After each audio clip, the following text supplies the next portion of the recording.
kicks off in Ottawa as the RedBlacks attempt to give these fans something they haven't experienced since September 2021, a home victory. It is the Elks, the RedBlacks, coming up on 7-Eleven Friday Night Football.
His nickname is Houdini. Tyree Adams gets his first start under center for the RedBlacks. Fans hoping he can pull off a little magic tonight.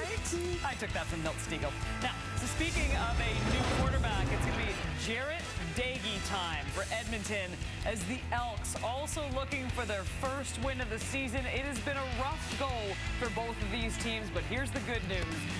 One of them has to win, right, Coach? That's right. It's as simple as it gets tonight on Friday Night Football. Alongside Jim Barker, Matt Dunnigan, Milt Stegall, and Luck. I mean, I am trying to sell it here because one of these two teams has to turn it around at some point. That's and there are bright spots to both of these teams. So. But these poor home fans of both of these franchises, it's been long suffering. As I mentioned off the top, the last home win in Ottawa, by the way, September the 28th, 2021, against guess who? Edmonton. So maybe, just maybe, this can happen again. Milt, will their 13 home losing streak come to an end tonight? No. Okay. I love my man Bobby Dice, but it's not going to happen tonight. And I know the Elks starting a quarterback who's only been there a few weeks. And Ottawa starting a quarterback, first start, but I think these Elks will find a way to come away with a victory. Misery loves company, and Chris Jones will not allow the Elks to not only be the ones who hadn't won a home game in forever. So I think the Elks will pull this one off. Yeah, Mel, I'm the opposite. I think home teams don't get this one. I think Ottawa's going to break that streak, and I think it's going to be because of Tyree Adams' ability to stretch the defense with his legs, and hopefully it opens up their running game, right? I think Toronto gave them a blueprint last week as to how to run the football against Edmonton, but I'm not comparing Trey Tuggle and Jackson Bennett to AJ and Andrew from Toronto. I'm not. I'm just saying a blueprint is there for having success running the football. I think it starts there to help out the young quarterback. Well, the best way to take a team that's not very good and get good pretty quick is to get physical. I don't know which one's going to win, but you know what? One of these teams is going to come out, and their defensive line is going to overpower the offensive line, and they're going to try to run the ball, and they're going to take the pressure off of these young quarterbacks and not expect them to stand back there and take shots and that. They're going to allow these guys to run the ball. They're going to be physical. It's going to set them on the path. Get physical, Coach baby. is fired up for I'm this ready one to go. tonight. I don't know who's going to win. No idea. You said Ottawa earlier. Ottawa, Edmonton. I am as well going with the RedBlacks tonight to break this 13-game home slide. By the way, we're not sponsored on Friday Night Football, so sponsors are welcome.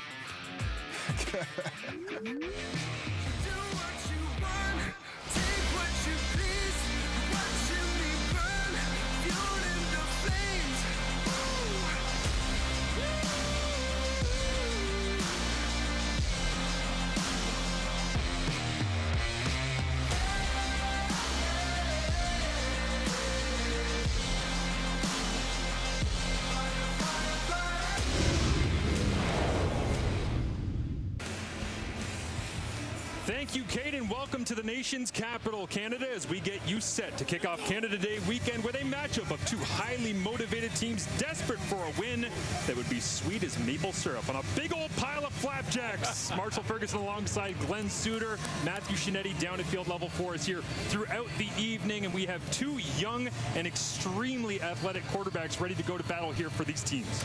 Yeah, for Edmonton, it'll be Jared Deggy, who will get his first start in Canadian football, and when you add up his college career, 4 different schools, but his final school in his senior year was Troy. He threw for over 11,000 yards total. In fact, if you combine the two between he and Tyree Adams out of Western Carolina, they've combined for almost 20,000 passing yards in their college careers. They're trying to provide a spark, get these offenses on track. Both teams need to see more out of the offensive side of the ball. And on the other side, that is head coach Bob Dice. As you see, he is extremely ready to get off the schneid here in Ottawa. Believes this is the night that the team can pull it off, but wants to do it by just doing the little things right. And there is Chris Jones. His team struggling defensively, giving up a bunch of rushing yards against the Toronto Argonauts. He said, you know what? Short week, don't care. Let's travel across the country, get out here in the East, and take on these Ottawa RedBlacks as CJ Sims is back to return for the Edmonton Elks alongside Gavin Cobb. Ball is on the tee. Happy Canada Day weekend, everybody. Thanks for joining us here on the CFL on TSN, as it will be Sims returning it across the 30, stumbles at about the 32. Flag comes up as well, and out will come Jarrett Daggy with his first possession as the starter in the green and gold. Yeah, stops at Bowling Green, Western Virginia, Western Kentucky briefly, and then finished his college career at Troy. You saw the 11,000 passing yards. Holding, Edmonton, number 39. 10-yard penalty. First down, Edmonton. You know, he takes over last week against the Argos late in that game, throws and completes 82% of his throws for 163 yards, and he did provide a spark. You could see it. Yeah, absolutely. He told us as well this week that he liked his neck being a little sore after taking a big shot on the goal line late in that game against Toronto. He said, I woke up the next day and I felt like I had actually played in a football game. He was excited about it. Let's see what he's got tonight as he breaks the huddle here on his first possession of the ball game. Takes the snap, turns around, hands it off, and there it is, Kevin Brown in between the tackles for a gain of about 5. Let's meet the rest of the Edmonton starting offense. Left tackle Martez Ivy will get the start. Andrew Garrett out on the 1 game injured, so we'll see how he does at that important left tackle position. The receiving corps, no Gino Lewis tonight. He'll be replaced by Maurice French at the University of Pittsburgh. Lewis out with that knee injury as the RedBlacks crowd into it here on a festive evening. 5 wide for Daggy. Looks to his left on second down. It's high and incomplete as flying out from his will linebacker spot. That's Frankie Griffin making the play. 2 and out here for the Ottawa defense to begin. Yeah, just a little high throw, but you got to imagine that both of these guys in their very first start in the Canadian Football League are a little nervous. I mean, it's different when you come off the bench, as you know. Yep. It's different coming off the bench than it is when all week long you're taking the #1 reps and you're the guy with the keys to the car, and there's going to be some nerves, and that one just a little high for Dunbar, who was really activated last week. Brandon Dandridge is back to return.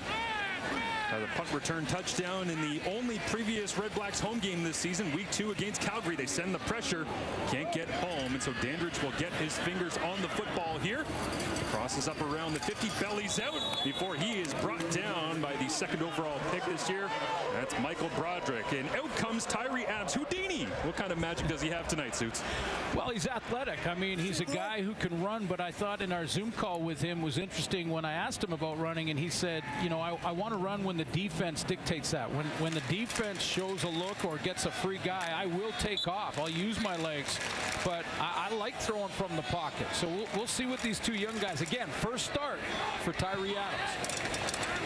Wants to prove he can throw it. They begin with Marco Dubois, the fullback, in as a flag comes up, and it will be handed off on the inside to Demontre Tuggle for the gain of a couple, and they'll sort out the laundry.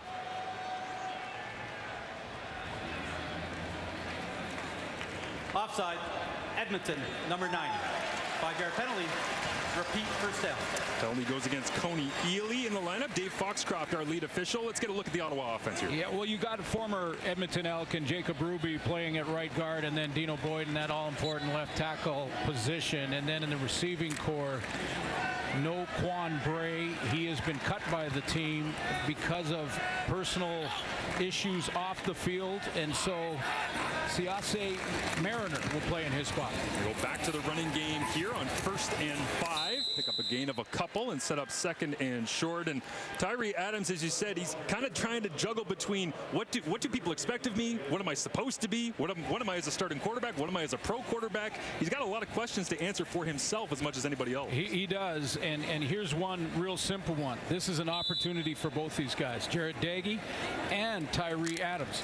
They are not stable by any stretch of the imagination, either franchise, when it comes to the most important position on the field. They have an opportunity tonight. 2nd and short. They will give it off again. The running game. Tuggle, lots of room to run. Takes up the first down before he is smacked. Coming down from his free safety position is McLaurin. How about that burst? Like that burst. Demontre Tuggle outside. He watches a little jump cut, and away he goes. Good second gear right there. I think we've seen more snaps from Ottawa using the fullback on this first drive than they've had the entire season so far. As out comes Marco Dubois after a couple of physical snaps, helped by the penalty on 1st down.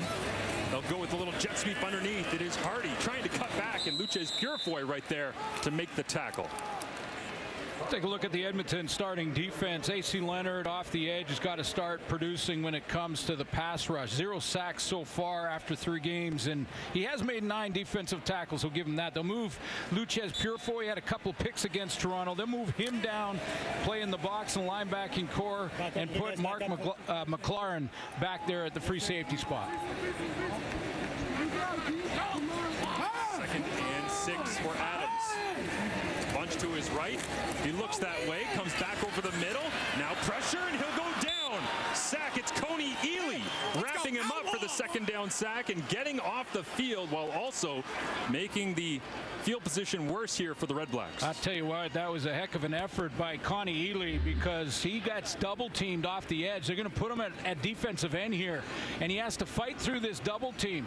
Kind of slide protect out. There's no extra rusher, so he gets double teamed there, fights through that, and still gets home. Zach Pelios working on the right side of right tackle, 2nd overall pick last year in the draft. As Richie Leone punts it away, low line drive, and this one will skip out of bounds without being touched. And it will be at the 23-yard line as Ely. A 13-yard sack. Tyree Adams getting acquainted as a starter in the Canadian Football League here on Friday Night Football.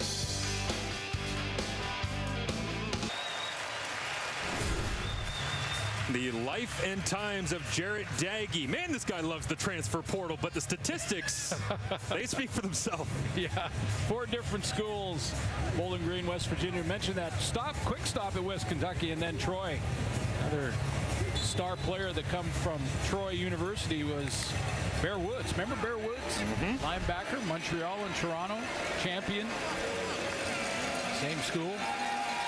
Daggy 2 and out to begin the ball game as he settles in for his 2nd possession. They'll give him an easy throw and a little bubble, and that time it's Abdul Kana flying in, and the defense for Ottawa on their toes here as Kyron Moore made the grab. Let's get a quick introduction to that Ottawa defense. Well, Lorenzo Malden has got on the board in the sack department, but a little behind his pace of 17 from a year ago.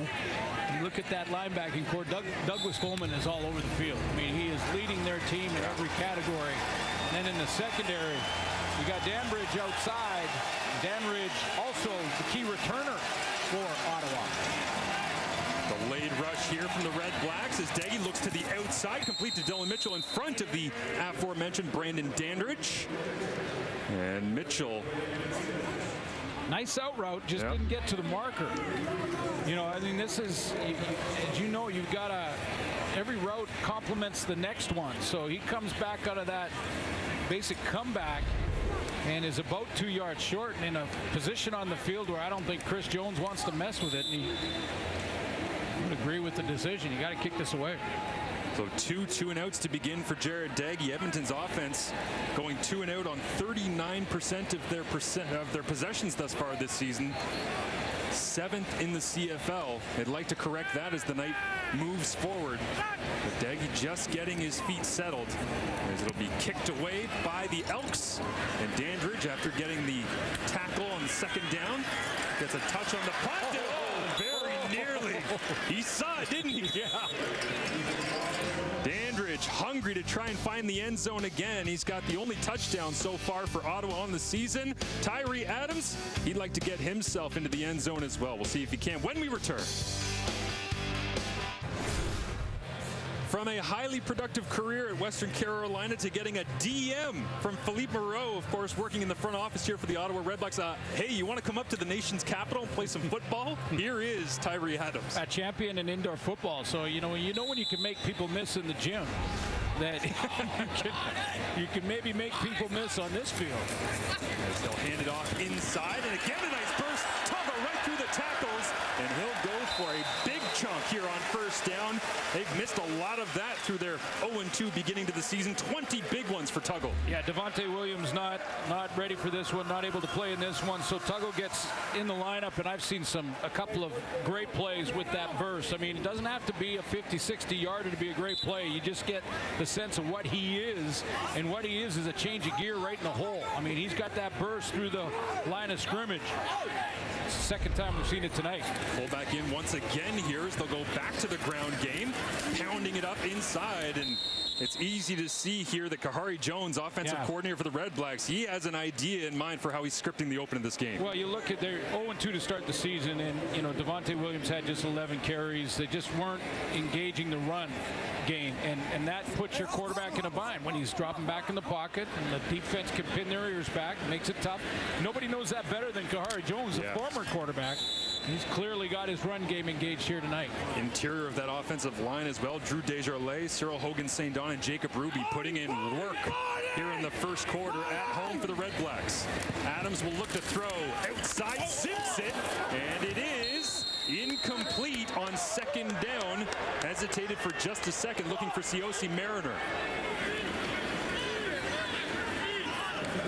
Getting a chance to play Mariner on the outside. Let's see his comeback. Now you got to keep separating as you come back to the football. This is the same in whether you're playing in the 8-year-old level in flag or tackle football at the pro level. Take that extra step back to the ball. Marcus Lewis made the play. Oh, and another look at it. Head coach Bob Dice has thrown the RedBlacks colored flag down the field here to stop play and have a conversation with the lead official Dave Foxcroft.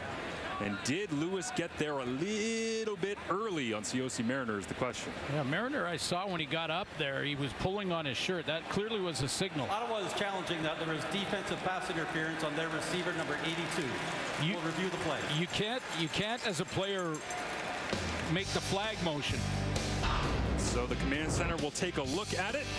Tom Valesi, the replay official here tonight. Oh, maybe a little early. Bang, bang play. We'll get the answer when we return on Friday Night Football.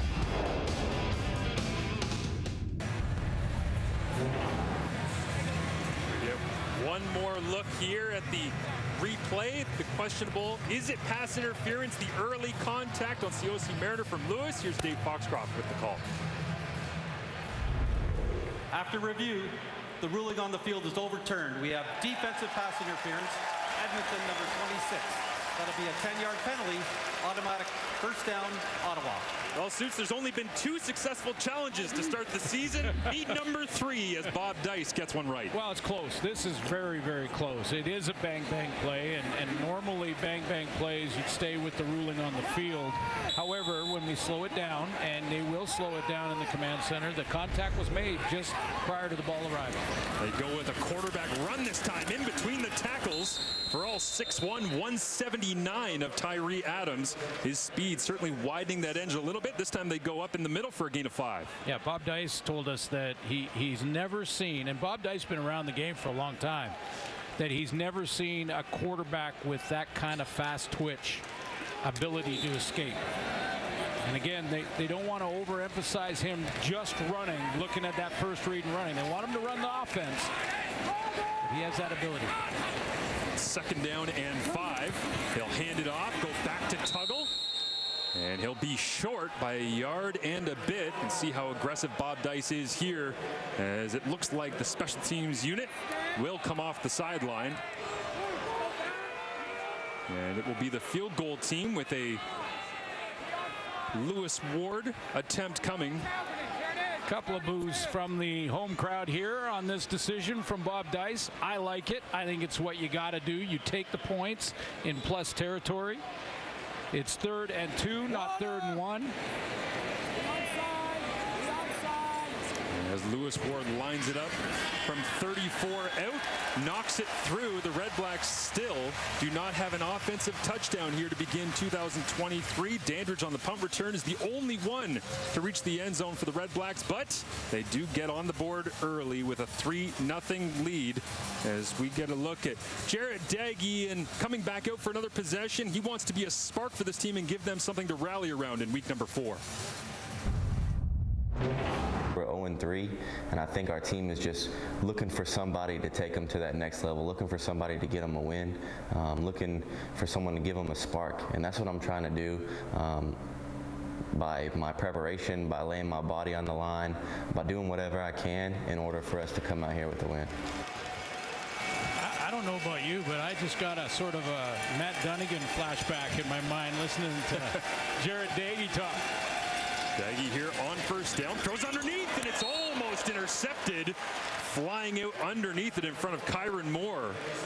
It looks like that was Frankie Griffin, as he's all over the field here to kick things off in week 4. You know, when you're a defensive back or linebacker against a quarterback in his first start, you jump the first look. And that's what's happening with both these quarterbacks. They're going to have to be patient, maybe look it and then look off. Look off a receiver. Get your eyes one way and then flip your hips the other side, because as a DB, your mentality is, I'm jumping that first look, because he's nervous. He wants to get it out of his hands. Daggy on 2nd and long. Loads it up, checks it down. Kevin Brown underneath, and the RedBlacks defense rallies right there in their Canada Day weekend red uniforms to get the stop, and another 2 and out. We used to love quarterbacks in their first start. What was your favorite part about it? Our DB room was just buzzing all week long against a quarterback in his first start, because you just felt like, you know, despite their college stats, despite their, you know, that first start when they worked all week and everyone's told them they're the starter and you got to think that, you got to process it all, that they're just going to come out in the first quarter and just throw it to the first guy they see. So jump those routes. 3 possessions, 6 snaps for the Edmonton Elks here to kick things off. As it's booted away by Jake Julian down the middle of the field here for Brandon Dandridge. 2 Elks run into each other, cutting back. Dandridge breaks across the 50, tries to get over the top of Julian. He can't, but into Edmonton territory. Brandon Dandridge breathes some life into the Ottawa lineup. A 29-yard return. And with Devontae Dedman down for the season, Brandon Dandridge ready to step in and make a big play for the RedBlacks. They have the football when we return.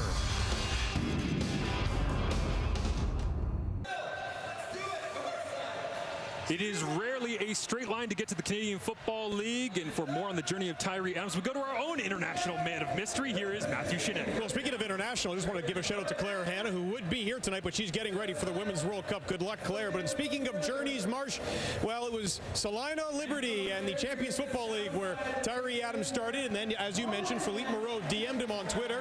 Adams sent that to his agent, and then before the Champions Bowl, that would be Champions Bowl 7 that he would have played in, he sent it to his agent, and then as he was coming out of the Wendy's, he got a message from his agent, Tyree Adams did. Pack your bags, you're going to Ottawa. And as he's been here, and also not only did he miss the Champions Bowl, but he also missed playing in the Japanese X League, he's really fallen in love. He talked to us about taking photos of Ottawa and falling in love with the fans. He said, and I know you love this suits, it's my reason why playing here. Guys. As Adams goes to work on a bootleg here, takes the open receiver. It is Marco Dubois, the rare fullback catch in Ottawa. Down the sideline, tiptoeing goes Dubois. Inside the 5, touchdown RedBlacks. And the fireworks go off for the first time this season on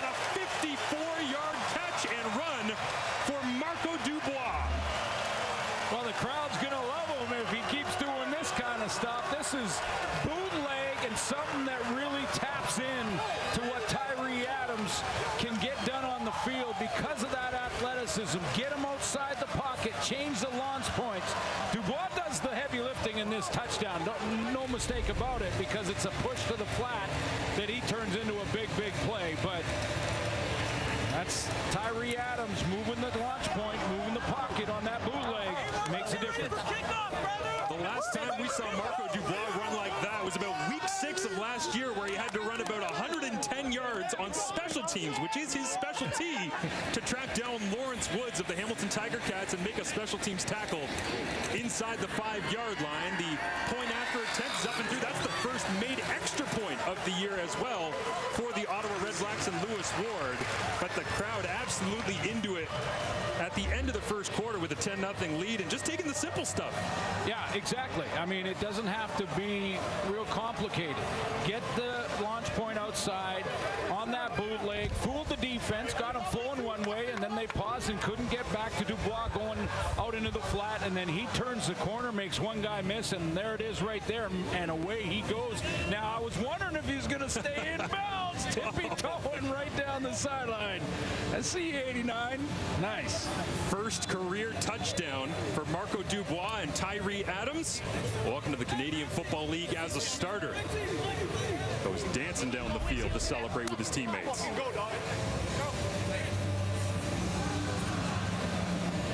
As the man nicknamed Moose gets into the end zone fittingly here in the nation's capital on Canada Day long weekend. Somewhere our colleague Dwayne Ford is loving that play.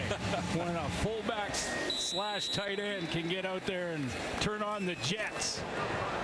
Some people call it the wham, some people call it the smash, whatever you call it. The fullback flying back the opposite way on a bootleg. Oh man, there's people that love 80s and 90s CFL football. Onside here, surprise, dribbling across the line, and it will be recovered by Ottawa. As we welcome in the viewers on TSN3, welcome to a party in the nation's capital on Canada Day long weekend. We get a look at the surprise onside here from Bob Dice. This happens because of video study when they look at it all week and think that the Elks might be bailing to get their block set up too early. So you try and fool them early in the game with an onside kick. The question is, you can't touch it before 10 yards. They waited, were disciplined on the play, executed, and will get their offense on the field. And Chris Jones wants to speak to the officials here. As DeAndre Lamont, a first-year CFLer out of Illinois State, was the one who got on top of the football. Richie Leone, look at the skill in the turn back and dribble. Just got to make sure that they don't touch it before. Was it touched before 10? And I don't think it was. Not at all. I guess Chris Jones was questioning whether or not it hit Justin Howell, 21, for the RedBlacks, in the back or the arm on that spot. He does have, as you can see, the challenge flag out. And they're taking a look at it with Corey McDermott there, the special teams coordinator. After review by the command center, there was illegal interference on Ottawa number 38. It's a 10-yard penalty. We'll redo the kickoff. Well, they're asking about a penalty. Someone blocked before, got downfield and threw a block right at the point of attack.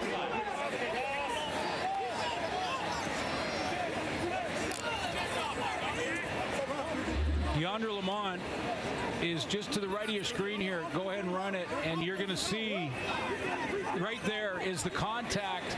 You can play the ball after 10, but you can't stop the return team from trying to recover. You just got to get to the ball first. And clearly he made the block, prevented the Elks player from getting there, and recovered the ball, and that's why it's taken back. Yeah, a tough one for Lamont because it's an innocent mistake, right? I mean, he's running forward, and the Edmonton player closes the distance. And it's almost like if he would have acted it a little better. In other words, make it look like you're going for the ball, but actually be hitting him in the same time.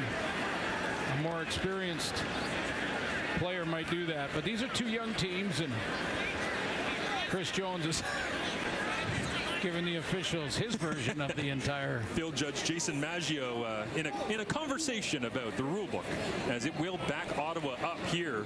And so Richie Leone will now get set to kick this one away from the 20. And CJ Sims had a heck of a week against the Toronto Argonauts, returning kickoffs. And now, I mean, you see where he's standing at his own 30. He might catch this at his own 35 suits, and it's automatic field position for Edmonton. Almost 300 yards last week for Edmonton. They found one. The CFL's found another returner, folks. Leone digs into this one. Nice long kick. He does drive it all the way to the 25, and it will be Sims returning it up to the 40, and then turned around, ran right into his own player, and got turned back. The coverage unit of the Ottawa RedBlacks, one of the best in the CFL right now, holding opponents to just 13 yards per kickoff return. And out comes Jarrett Daggy once again, looking to get into that rhythm. From Lubbock, Texas. So you know that Jarrett Daggy on Fridays had his jersey number out in his front lawn. you know that was Friday, the whole Friday Night Lights Texas football comes from that background. The lights are on here, still waiting for this Edmonton offense to breathe life, and down to the 52-yard line. It will be number 22, Shannon Brooks, with a power run here out of the backfield. Yeah, he got the edge because there's some nice blocking. It hardens the edge for that right tackle. It looked like it was Josiah St. John getting a nice block to turn his man inside. That gave Shannon Brooks the edge, and nice play on first down. Former Golden Gopher checks out of the ball game out of Minnesota, first year in the Canadian Football League. As the short yardage team is in, and we get the first look here at Khalil Tate, third string quarterback behind Taylor Cornelius and Jarrett Daggy, and he drives the legs forward. Was with Edmonton in training camp.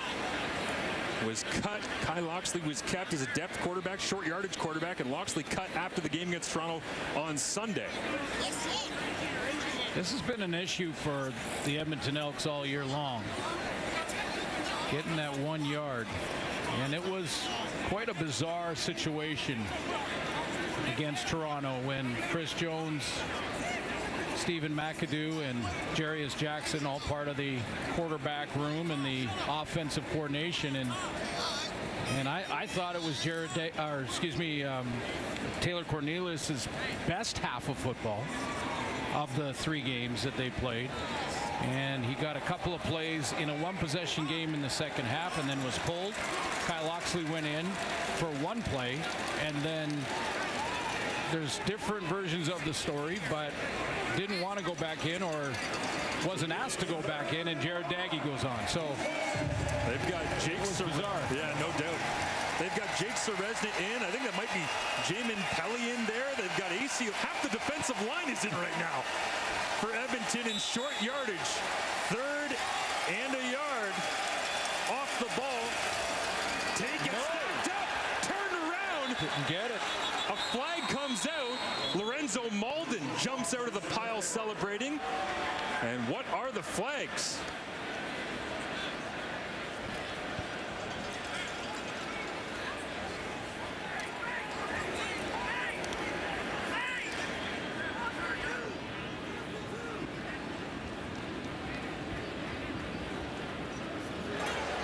Chris Jones. Wow, this is big. Looks on. I got to say, by the way, that was the entire defensive line that was in. It was Coney Ely, Jamin Pelly, AC Leonard, Jake Seresna. Chris Jones not afraid to flip the rosters all over the place. As here is Dave Foxcroft with the call. Offside, Ottawa number 45. 5-yard penalty, first down.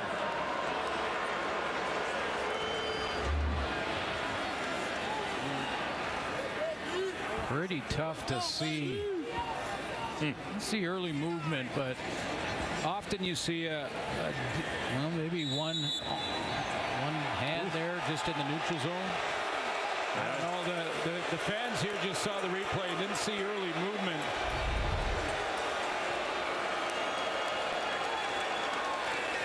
And so Ottawa's defense stays on the field. High snap to Daggy, hands it off inside once again, and Brooks turns the legs for a couple more. Football comes out at the end of the play, but it looks like for now they'll say that Brooks was down. Say he was down. Let's take another look at it, because that ball came out as he was on his way down. Now, did he have a knee down, or Brooks hits the line here? Yeah, it looks like he was down inside. It was the first down for Edmonton as Daggy shuffles the feet and fires a missile, this time intended for Stephen Dunbar Jr. Hit his hands and just couldn't haul it in, so Edmonton's offense goes to the sidelines again. Yeah, it was a laser, wasn't it? I mean, that was a hard throw, and you know, when you're going in there as a receiver, you know, Marshall, you got to keep that ball down so he can protect himself. Oh yeah. You put it up there high like that, and you're exposing the ribs of your teammate.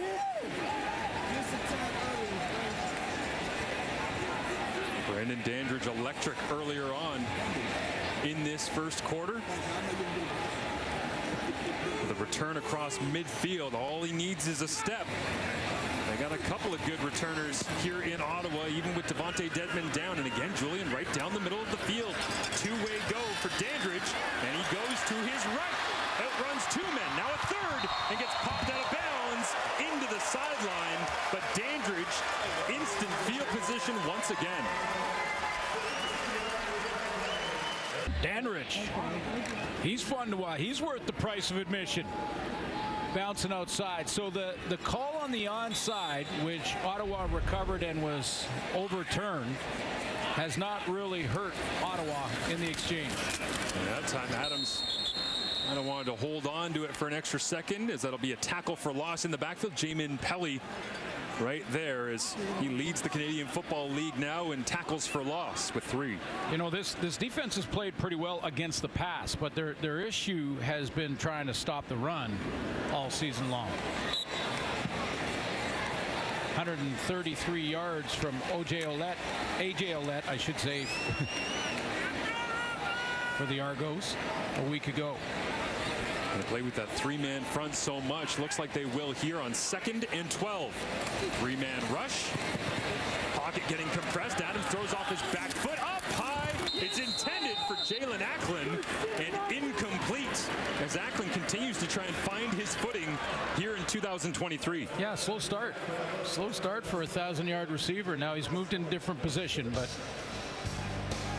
as Acklin asking for a call, unnecessary roughness perhaps, but Ottawa, the fans are happy here.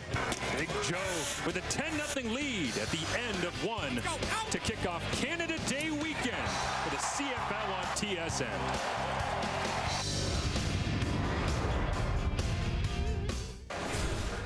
After one quarter of play here in the nation's capital, it is the running game of the Ottawa RedBlacks coming to life with Demontre Tuggle and Tyree Adams at quarterback, and Marco Dubois, a 54-yard catch and run. But that Edmonton offense still struggling to get things going, Suits. So you played the position, Marshall. So these two quarterbacks in their first start, obviously there's some nerves there.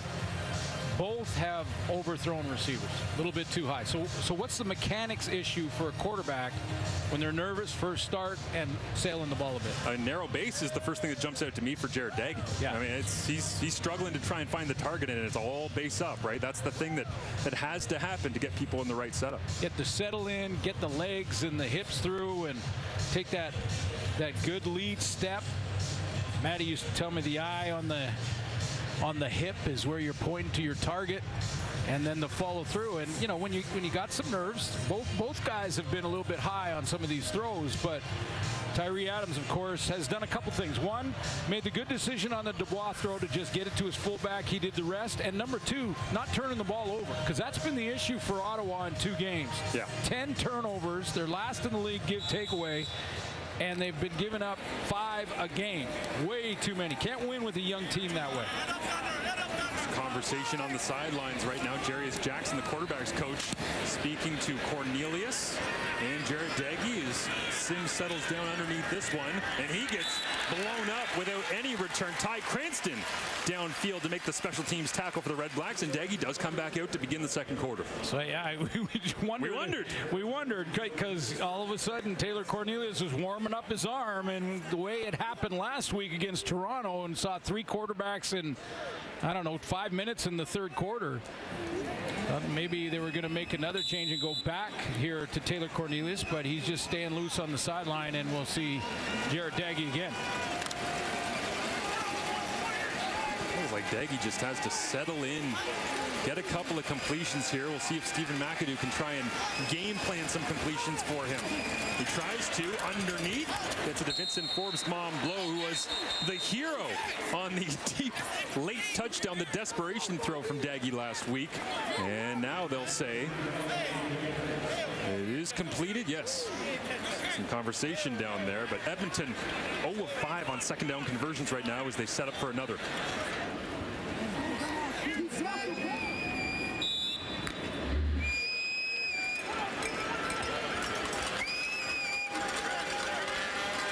Ball's out, but down by contact first. Second and 4. Daggy drops in the pocket, loads it up, wants the deep shot over the top to Dylan Mitchell, floating in the air, up for grabs. It's intercepted,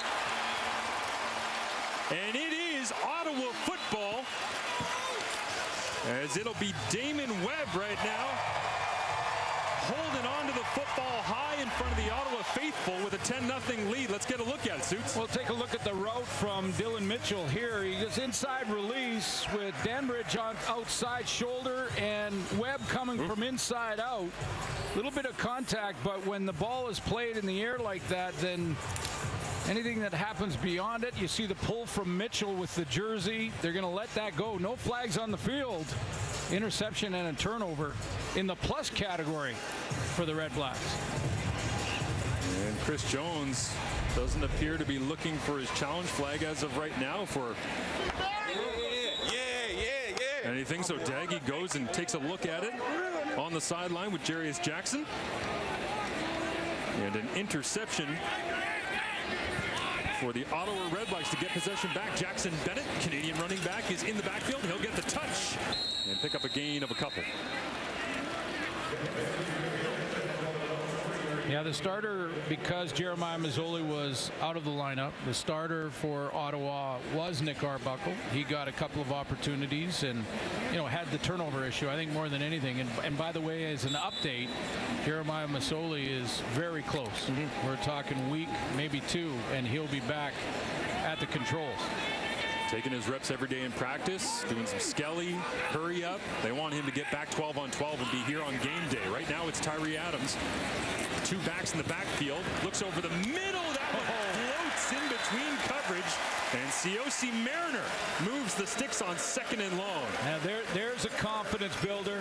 There's a confidence builder for a guy in his first start. Watch the window. He's going to fit it in here. There's linebacker underneath. There's dropping backers. There's Konar busting to it. Take a look at what Tyree Adams sees. A lot of white jerseys in that area, and he fit it in. Konar's going to be kicking himself for not jumping that one sooner, I think. Inside handoff stacked up.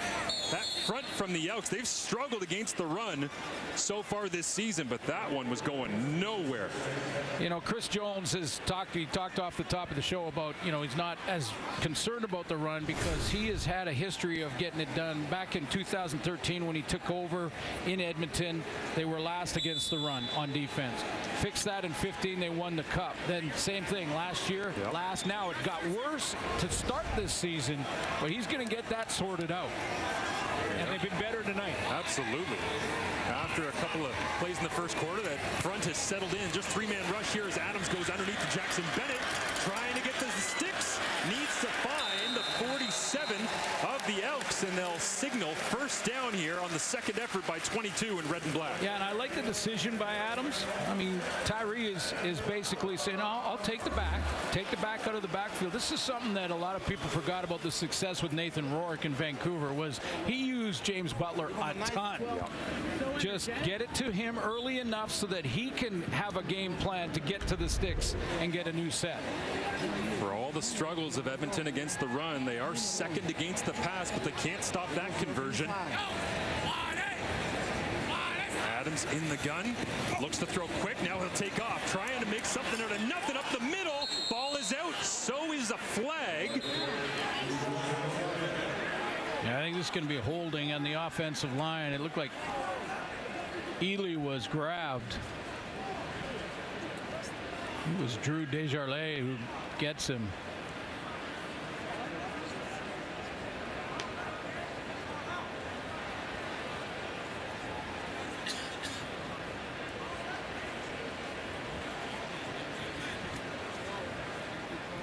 It looks like it will be against Ottawa, with Dave Foxcroft communicating to the Edmonton sideline.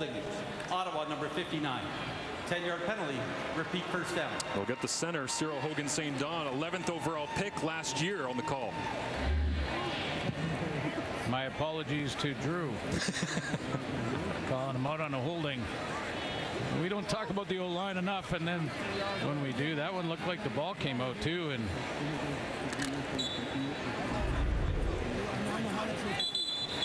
now Chris Jones wants to take a look at that, I think. So he didn't throw the challenge flag on the potential defensive pass interference on the interception thrown by Daggy. He saved it and now wants to go ahead and use it to try and get the football back around midfield on a fumble. We've had a lot of close calls on fumbles here in this ball game, but this one looks the most convincing in favor of the recovering team. Yeah, we'll take another look, and the command center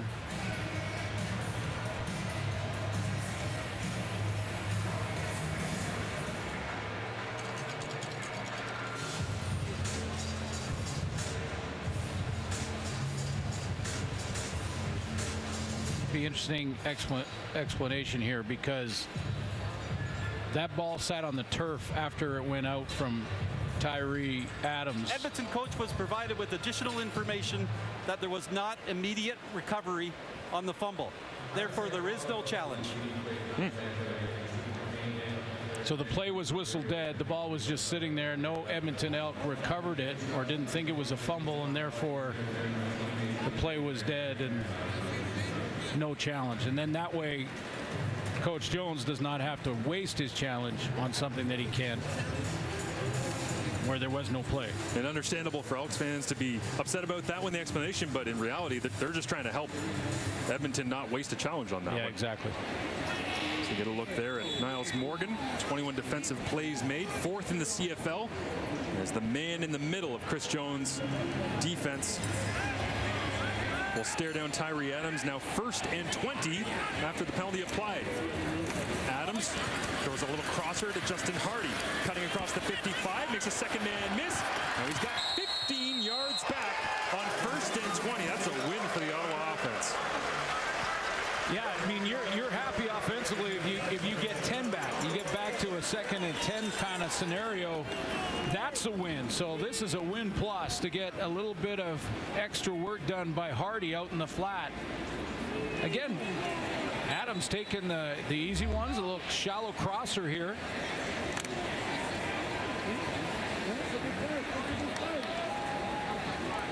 That shallow crosser underneath the linebacking core in the second half. The idea is the linebacker core will get closer to the line of scrimmage. Flare out Jackson Bennett, and miscommunication on this one with COC Mariner. He's coming off a hamstring injury. Back maybe a week quicker than they thought he would be with the release of Quan Bray late last night. And so miscommunication on that one. By the way, from your perspective, the crossing route, most annoying route on the planet to cover, yeah? Absolutely. Absolutely. Right in front of the linebackers, because it pulls the linebackers up to the line of scrimmage. But that was just, that was a communication error that Mariner thought it was the out and up, or the wheel route, and then through the out. That's not the out.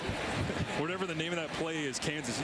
You go, did you say Kansas Special or Kansas? Right. Special would have been the out and up. Right. Here's Lewis Ward drilling it from 50. He's got the distance, knocks it through. Ottawa extends their lead 13-0. And the Kingston, Ontario native fired up on Canada Day long weekend. 13-0 the deficit for Jarrett Daggy and the Edmonton Elks, but he is no stranger to adversity. For more, down to the field, here's Matthew Shinetti. Yeah, absolutely not, Marshall. You took us through his journey earlier, over 50 games in college, and through all that, what has kept his emotional baseline is his older brother, Seth, who was a star quarterback at Texas Tech, was a quarterback with the Saskatchewan Roughriders, and now is a tight end coach with Purdue. And through all of it, the older brother has always done experiences before the younger brother, and he's always tried to impart on him every bit of advice. So as they were talking this this week, the one thing Seth was listening to his brother talk about the game plan, talk about what he had to do to be ready, and he said, you know what, I'm missing playing. But the one thing, every time Jared Dagey says, I'm going to go and I'm going to strike out swinging. But Seth always tells his younger brother, you're never going to strike out, guys. Love that inside run here from the Elks in Ottawa, not having any of it. There's Douglas Coleman there in the backfield with Cleon Lang and Adam Auclair, but I love that from the brother. Hey, strike out swinging. I'm not going to strike out. You're not going to strike out. Go get it, man. Yeah, I mean, keep it positive and go try and take full advantage of your opportunity. You know, my question and where the sort of the drama is added is, what does Chris Jones do? How long is he going to give Dagey to get something going offensively and get some traction before he goes back to Taylor Cornelius? It's just unpredictable with him. Second down and long. Ottawa pass rush getting after it, and Daggy goes down. Ottawa's defense there once again. Started the season with 6 sacks on the road in Montreal. They had another here at home. Take a look at the coverage, because, you know, the first thought, I think, is that your quarterback is holding on too long. Go ahead and run it, guys, and we'll see exactly if he had an open target. Stop it there. Pretty good coverage there. Excellent coverage there. You know, the only one that's open is the check down, and it looked like that pocket collapsed as he tried to get there. 8 sacks made on the season so far. Coming into tonight for Ottawa as they get home once again. Perhaps the best unit they have on this team is the defensive line. Continues to pay dividends as Brandon Dandridge returns from his own 34-yard line. Gets to the left, thought about going down the sideline, cuts it back to the middle. We get an opportunity to look at the majesty of the RedBlacks defensive line. Push in the pocket, wrapping up the legs, nowhere to go, and Kenny Onyeka finishes it off. In honor of Canada Day, and of course being here in the nation's capital, the top 5 Canadian players in Ottawa franchise history, from Westdale Secondary to the top of the charts. Russ Jackson out of Hamilton, Ontario gets himself up on that list, but man, there's a lot of great players in the history of this organization, as there is with everyone. Yeah, but that, I mean, 1 and 2 on that list, you can't argue those two. Dave Thielen, Kayvon down the sideline here. Oh, actually pumped it, came back inside. Jalen Ackland makes the grab. I thought for sure as the ball pops out at the end that that was going to be the home run shot down the rail from Tyree Adams. He looked everybody off and flipped it back inside to 23. But boy, he looks comfortable when he gets outside on the run, and this is where Ackland can really help a young quarterback, is finding the dead spot, finding that space where he can just slide into that hole, and then yeah, it looks like he was down. The knee had touched. First catch of the ball game here for Jalen Ackland.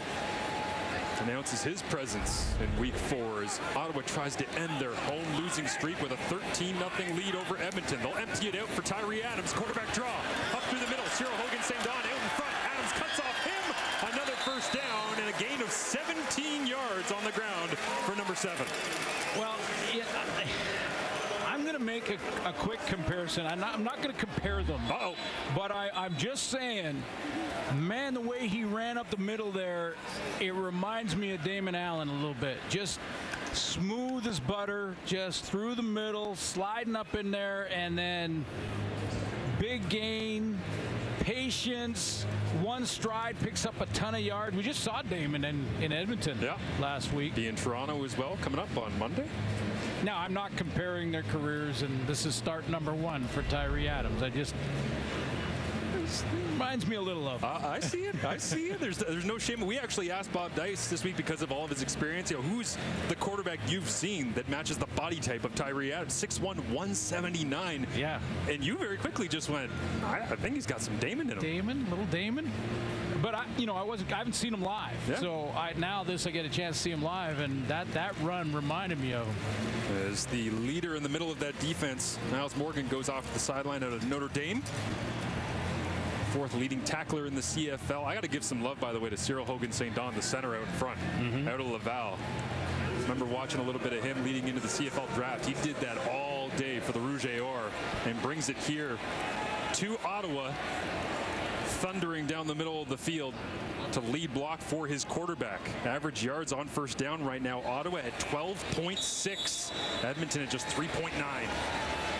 The RedBlacks owning first down offensively. They get another here with Adams. They go back to the ground game. It is Jackson Bennett churning the legs and getting turned around by Jake Serezna. Really the heart of this Edmonton front. The other thing that Damon was famous for, we used to call it Sally Rand. But that fake going one way and then bootlegging out of there, that was the first touchdown to Dubois. Absolutely. Very Damon-like. Now he's got to let's see what he's got to throw for. He's got to throw and run for over 80,000 yards to be completely compared to him. Should be easy. Let's see if he can get in the end zone here. Adams checking it down. It goes back to Dubois. Why not? Can't pick it up. And Ottawa deep in Edmonton territory with a 13-0 lead. Clock running, 5.5 remaining here in a very successful first half. All things considered from the recent history of Ottawa in their home games. We'll send out Lewis Ward after he hammered through a 50-yarder and give him a much more appealing attempt. You got the most consistent kicker CFL history. 88.3% for Lewis Ward in his career. This one from 15 yards out to add to his accuracy, acumen. Up and through. Ottawa continues to lead 16-0 on Friday Night Football. The toughest decisions of the day here on Canada Day long weekend. An email chain between us, producer John Hines, Glenn Suter. How do you possibly pick 5 Canadian players for the Double E? Yeah, that's a tough one. And, you know, I like our list. But the list is open for debate. And any debate that you would like as a fan, just contact our producer, John Hines. Daggy down the middle of the field, and it's dropped.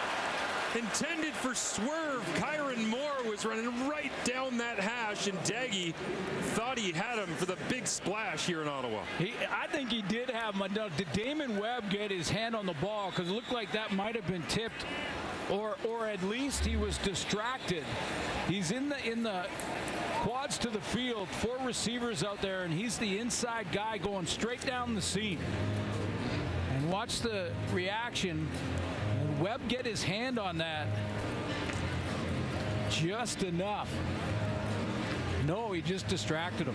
Just missed it. Regardless, I mean, I know we narrowed the hashes last year here in the CFL, but Damon Webb's the boundary halfback. It's a long way to go. I mean, that was high coverage and got over there in time to influence the play. But what that would have meant to Edmonton's offense down 16-0. Oh, yeah. And to the confidence of Jared Daggy. Remember that throw over the middle Tyree Adams made? He made that throw over the middle. Was about a 23-yard gain, 24-yard gain. That just settled him right down. Yes. And then Daggy needs that. Edmonton offense right now, 15 plays, just 31 yards and 1 first down, and it came via penalty as well on the offside on 3rd and short. So they really haven't been able to earn one so far as Phil Krahovic checks into the ball game, shuffling the deck as the injury to Josiah St. John, the former 1st overall pick back in 2016. So the rookie out of Western trying to protect Daggy here. He gets hit as he completes over the middle, and it will be to French diving forward. And a nice effort there from French on his first touch of the ball game, Maurice French, but man, Daggy got popped just as he got rid of that thing. Yeah, we mentioned that Gino Lewis is out of the lineup. So this one, just again, a check down here to get it. He takes the big hit. Coming across the middle here. But I like the second effort from Maurice French outside. Justin Howell forcing the issue down from free safety as well out of Carleton to force French towards that sideline. And so it will send out the punting unit once again. Julian's been going down the middle of the field throughout this whole first half, and Dandridge has had a lot of opportunities to pick and choose where he wants to take the punt return. 16.5 yards per punt return right now. Second in the CFL for Dandridge. Adding that total tonight. This is a big boot, though. He'll catch it over the shoulder for Dandridge. Takes a hop step, runs into the middle, and the coverage unit right there for the Elks.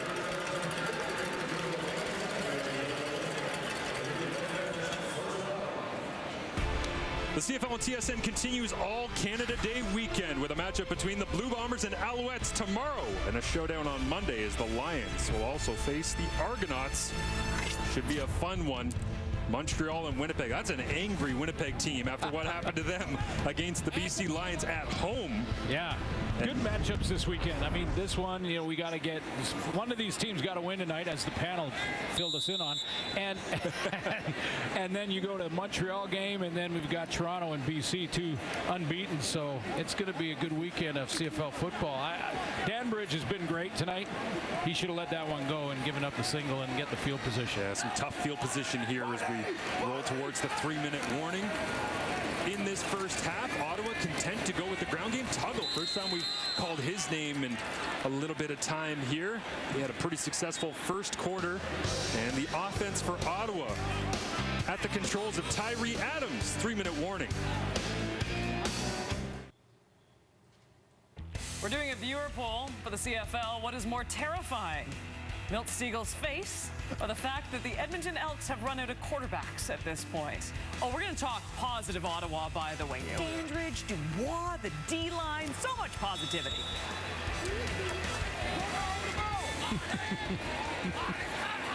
Is Milt okay? Stiegel's terrifying. Another run here by Tyree Adams. Flag comes out. Looks like it might be a hold against the RedBlacks. That's the most angry I think I've ever seen Milt. Staring down the camera. They'll have all first half analysis for you coming up. Wanted to go get that on his own. Adams. Offside, Edmonton number 6. Penalties declined. Result of the play, first down. He gets it. That's big. Gets him out of the hole and get a 2-and-out there, and Edmonton gets real good field position going into the half, but this run alone gives them room to, at the very least, punt it. AC Leonard, the guilty party that time, striving to try and get some pressure on the quarterback from his defensive end spot, and cheated the start as the handoff goes off tackle into the waiting arms of the aforementioned AC Leonard, and Tuggle shakes his head, stumbling a little bit, thought he had something more. Yeah, he was going so quick. His feet, we've seen the burst, his feet were going so quick he tripped himself. He got stumbled a little bit. He thought he could bounce outside and get the edge, but 2nd and 7. 8 carries and 44 yards right now for Tuggle. As Marco Dubois, the touchdown earlier, lines up in the backfield here alongside Tuggle. Adams will throw, max protection, and still Serezna gets a hit on the quarterback. Throw is high and incomplete, intended for Jalen Acklin. And the Edmonton secondary celebrates getting off the field as Acklin being held to just one grab right now in this ballgame. You know, Jake Serezna has been a bright spot for the Edmonton Elks all season long, although he's had a couple of unlucky plays that have been real impactful plays. Go back to week 1, he had an issue with an official celebrating a sack, which was a complete mistake. That kept the drive alive. And then against Toronto, another effort, big effort, didn't do it on purpose, but got a horse collar penalty that was impactful. Richie Leone, high spiraling boot all the way to the 40-yard line of Edmonton. Now it's a race to the sideline. Alonzo Adai against CJ Sims. Nigel Roma tries to make the tackle. And finally, it'll be ended off by Tyrone Freda there. Global as you get a look at the ups and downs of Jake Serezna. When you're a struggling team, you just sometimes you get this bad luck. And you know, this was a sack against Saskatchewan week 1. He rolls in their celebration, hits official, That's an automatic penalty. Kept the drive alive for Saskatchewan and got points out of it. And then against Toronto, this was a key moment, a one-possession game. He gets that penalty. They scored there and then scored again on a block, off a block kick. Again, great start to the year for Jake Serezna, just some bad luck. Pump and go here on the outside, and it is complete. Daggy that time hit as he got releasing the football, but completes it for a gain of 25. I'll tell you what, this is the type of throw here that keeps you on the field for the second half. You know, like going in at halftime, the question was, would Jared Daggy say the second half? Biggest offensive play for the Elks so far in this ball game. Daggy again, hit as he throws. It's complete underneath the French, and Coleman makes the play that time. Boy, he's a player. He's everywhere. Yeah, Douglas Coleman, converted receiver. Went to the good side, defensive back. I don't know why he made the switch. They'll go quick to the line on 2nd and 6.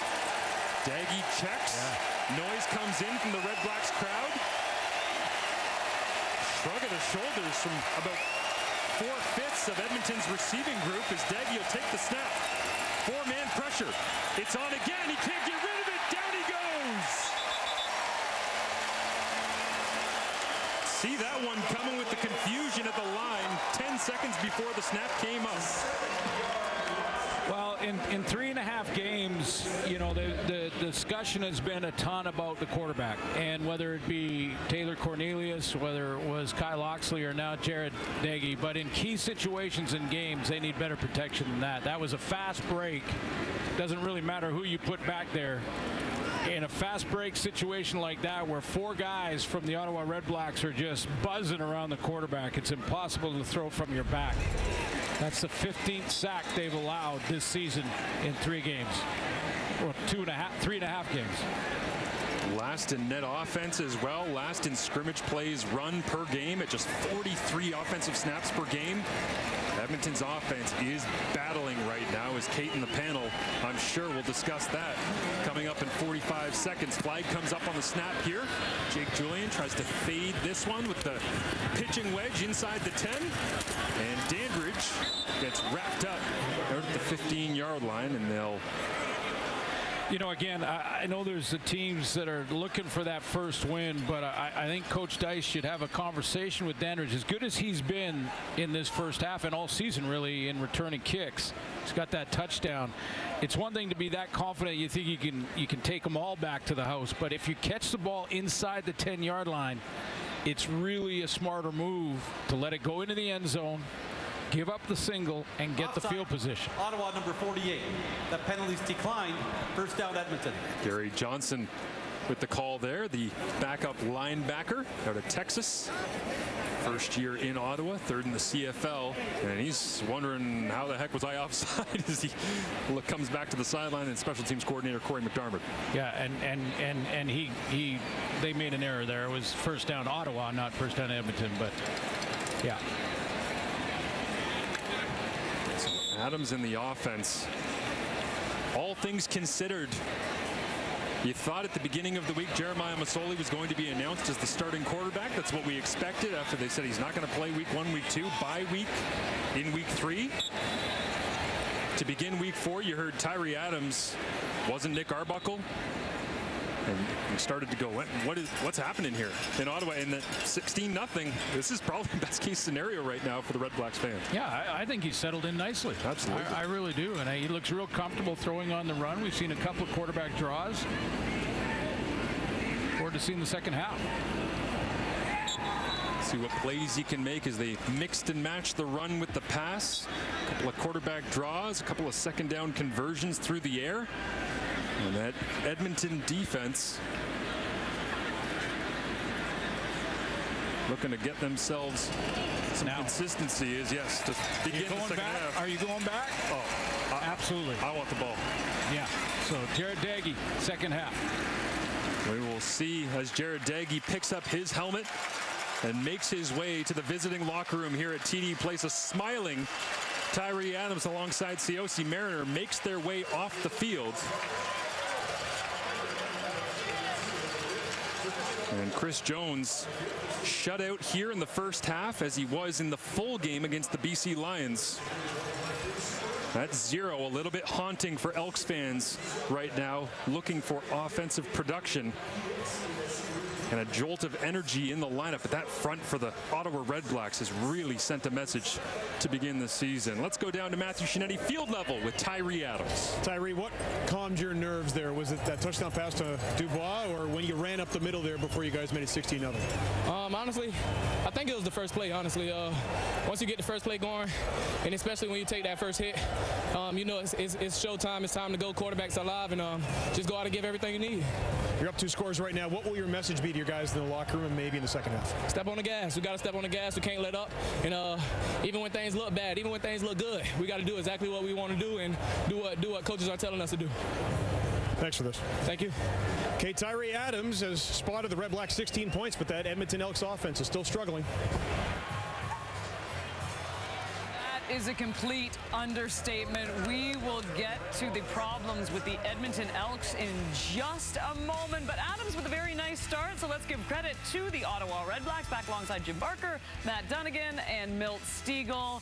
And okay, let's start with the good, because the RedBlacks do deserve a lot of credit. They're coming off that bye, and you know, we've especially seen some good glimpses of the defense this season. But putting it all together, special teams, you've had some nice plays, and Adams doing a really nice job of controlling this game so far. He is, Kate, and you know, credit goes where credit's due too. Kahari Jones is putting him in good situations, not asking to be a pocket quarterback, using his skill set, get him out on the edge, and I love it. And here's a perfect example. Early on, there's Tyree, point fake, a little RPO. You've got Resna and Konar, and then as you see in the middle, Morgan, he oversteps, guards on him, and that's all because Tyree's on the edge.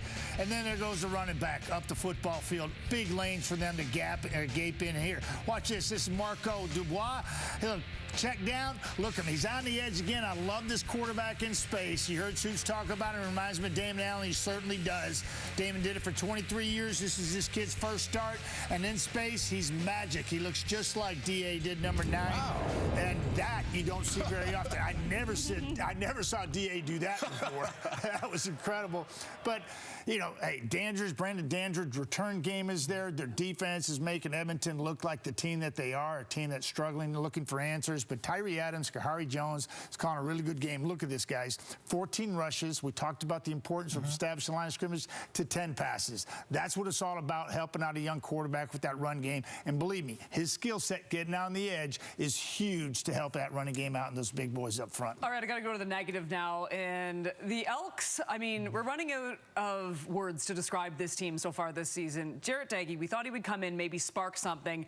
He's been awful, 56 yards. So I got to ask you, do you go back to Taylor Cornelius? I mean, I can't even believe I'm asking this question at this point. Well, they just got such major problems right now. We talked about the way you get out of a rut is you get physical, is you try to run the ball, you try to do some things to help a young quarterback out, and none of that has happened. They have 1 first down in the first half. They haven't been able to complete the big play. They haven't completed the underneath play. He's thrown high, and it's not his fault. Last week, when Cornelius got pulled out in the 3rd quarter against the defending Grey Cup champions, they were behind by 4. That's a huge decision. When they didn't bring Cornelius back after Loxley fumbled, I thought they would bring him back. Their quarterback room would make some sense, Milt. Oh, it's bad. But now it's a complete mishmash. I don't know if you can bring Cornelius back. I am. And as an Elks fan, I'm disgusted right now at what I'm seeing. Cornelius should have never been taken out last week, and right now I'm putting him back in the game. And I know Chris Jones is a very prideful guy, but you have to swallow your pride. He gives you the best opportunity to not win the game, but be competitive, because it's going to be hard to win the game. You talk about it. Quarterback is not the only problem. Offensive line is bad. Receivers are dropping ball. They have a lot of problems going on. And if they continue the way they're playing and they don't score another point, my goodness, something big needs to happen then. If you go 2 games without scoring a point in the CFL and you stand pat, as a fan, I'm not putting up with that. That's a big problem. See, here's the thing that got me about the Cornelius yanking. In game, it was game 3, and they had him all last year. same coordinator, same quarterback coach, same head coach, same GM. And they had him all last year and made the decision to go with him. 14-18, 130 yards and a touchdown that game when he got pulled. Again, it's like you have him. You know, I'm at a loss. At this point, I think we're all at a loss at this point. We'll see what happens in the second half. Red Blacks up 16-zip. The kickoff Canada Day weekend with a matchup of two highly motivated teams desperate for a win. Marco Dubois, the rare fullback catch down the sideline, tiptoeing goes Dubois. Touchdown, Red Blacks. Onside here, surprise, and it will be recovered by Ottawa. Welcome to a party in the nation's capital. Pass rush getting after it, and Daggy goes down. Ottawa's defense there once again.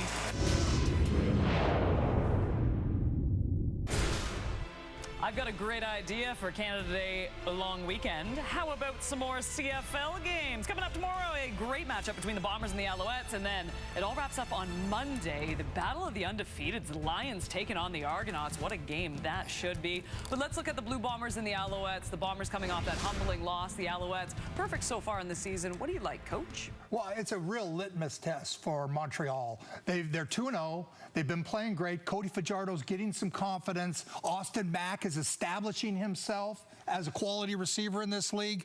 But how good are they? We're going to find out against the Bombers. They get Walter Fletcher back to help complement Big William Stanback, and I think take some pressure off of Cody Fajardo. But so Winnipeg gets Jackson Jeffcoat back and Mario Houston on the defensive side of the ball. Nick Dembski's a game-time decision. A lot of shuffling going on right before this football game, but it's a monster matchup right now. As you mentioned, yes, Montreal, they are 2-0. Let's be honest. The two teams they beat aren't so good. Ottawa and Hamilton, their next three games, not only Winnipeg, but their next three games, Winnipeg, BC, and Toronto. We'll find out how really good they are. You know, you mentioned the backs, too. Weather may play a factor in this game, too, so this is going to be very interesting. Meanwhile, we have something interesting going on in Ottawa. Well, not if you're an Elks fan, but definitely if you're a Red Black fan. Stats coming up next.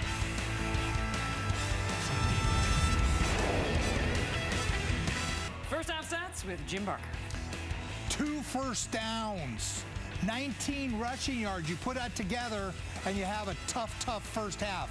6 2-and-outs, but on the other side, 201 yards for young Tyree Adams. That's something to really be proud of. 82 yards rushing, 136, great split. All right, the Red Blacks with a great start in this one. We'll see if the Elks can turn things around. Back to TD Place with Marshall and Glenn right after this.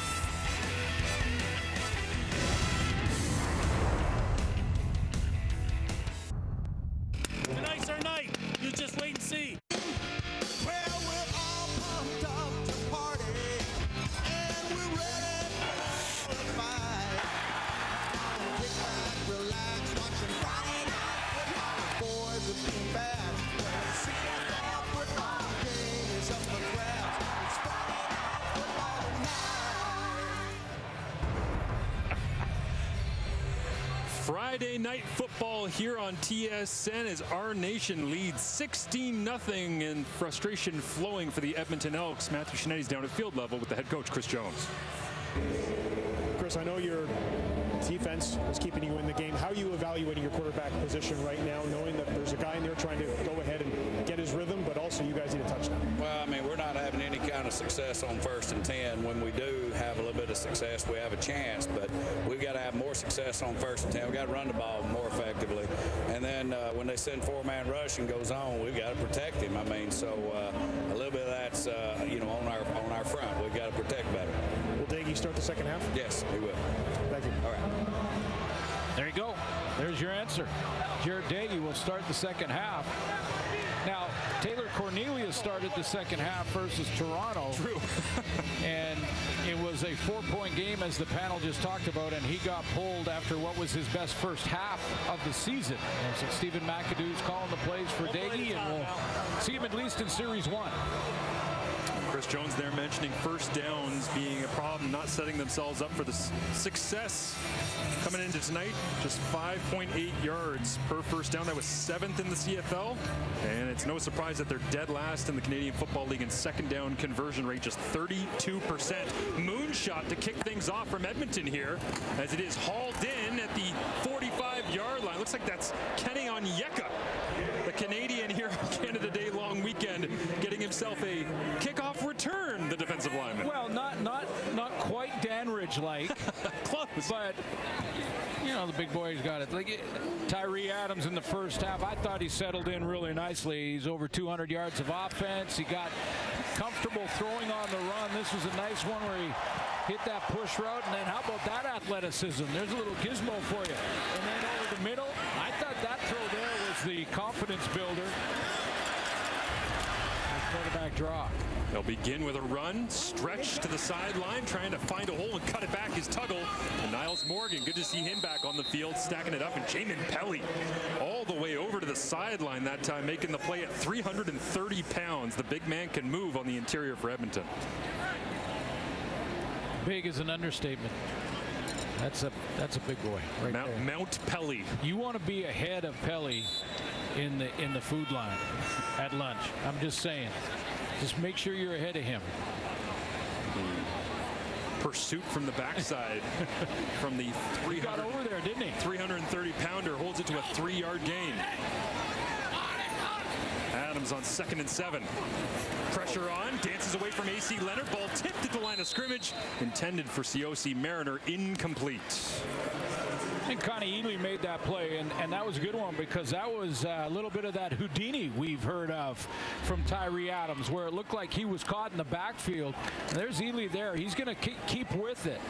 But watch it. First of all, the escape here. Adams, that's a nice move to bounce outside, and then the tip. Incomplete. Number 9, he got his paw on it. Yeah, and they blow this one dead after the ball was snapped back to Richie Leone. And Tyree Adams going for some answers. And sort of what they can do better is, again, Sims, one of the bright spots for Edmonton, despite the 0-3 start to the season, stands back, the lone returner here for Edmonton at his own 10-yard line. Leone, another great kick. Spirals it down the 15-yard line. Sims tries to make the first man miss, and he cannot. Alonzo Adai, as a flag comes up, the Canadian out of West Virginia. Not a face mask.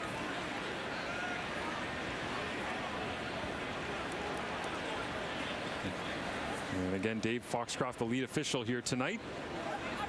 Major foul, Ottawa, number 20, face mask. 15-yard penalty, automatic first down. The cover team's been very good for Ottawa, keeping Sims bottled up, but this will tack on 15 right there. Left hand and full grab and pull. No question there. Well, they bring it out to the 30-yard line. Heard Chris Jones, Jared Daggy would start the second half. He does with a handoff inside. There's Kevin Brown. It barely said his name in this ball game as he takes a shot up and around the ribs and gets up holding that one.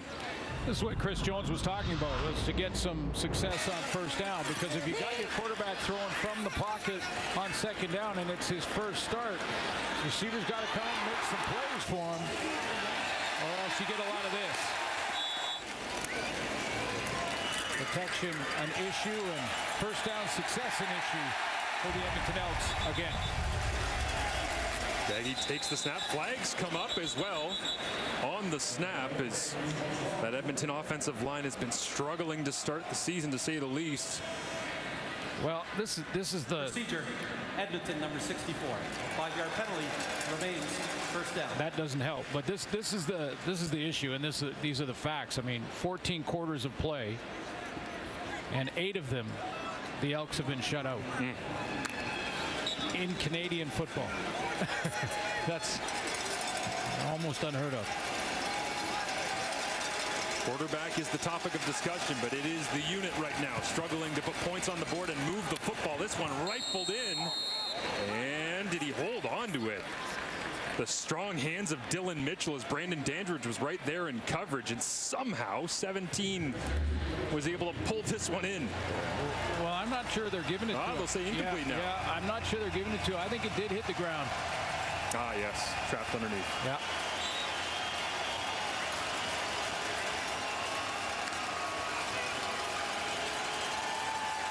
Again, you know, Danridge is right there, but again, like Looked like he had to throw over the rush, but a lower throw helps the receiver there. 2nd and 15 after the penalty and the incompletion. Daggy goes comeback to the wide side, incomplete. Trying to find Mitchell once again. 0 for 10 on 2nd downs here tonight, Suits. Yeah, and you know, you're basically looking at a 2-possession game. And with this field tilted, you know, punts back and forth a couple to start this second half is working in Ottawa's favor, because every time they exchange this way with a 2-and-out from Edmonton, they're getting a little bit closer, a little bit better field position, which turns into points, and now you're 3 possessions. I guess I'm asking, is it Taylor Cornelius time? It has been Richie Leone winning the battle against Jake Julian here tonight, as this time Julian gets a friendly bounce. And Dandridge picked this one up at the last second and pushed it out of bounds. Michael Broderick's having himself a night on special teams. I think he's going to get credit for his 3rd second overall pick, as Ottawa leads and they have the football. Tied for the lead right now at a Richmond Hill. See what he can pull off. The Rocket Mortgage Classic Golf for a PGA right here on TSN. Tyree Adams bootleg comes back to look at Marco Dubois. Oh, Houdini made a man miss. Looking down the field, and now we'll throw it underneath. Oh, Suits, they were trying to dial up something there off the touchdown to Marco Dubois earlier. Yeah, had a deep route. I believe it was Ciosi Mariner that was crossing all the way across the field. So run the bootleg, get outside to the wide field, and then throw back to a backside post, but it was covered, and the pressure got there late. That was A.C. Leonard making a difference. We talked about him off the top. One of the most athletic pass rushers in the Canadian Football League over the last 5 years, and he can't track down Tyree Adams. Keeps running away from him at the last second. Adams here on 2nd and long, zips it out, and it is complete. As that'll go to C.J. Lewis, who loses his bucket and will be short of the 1st down.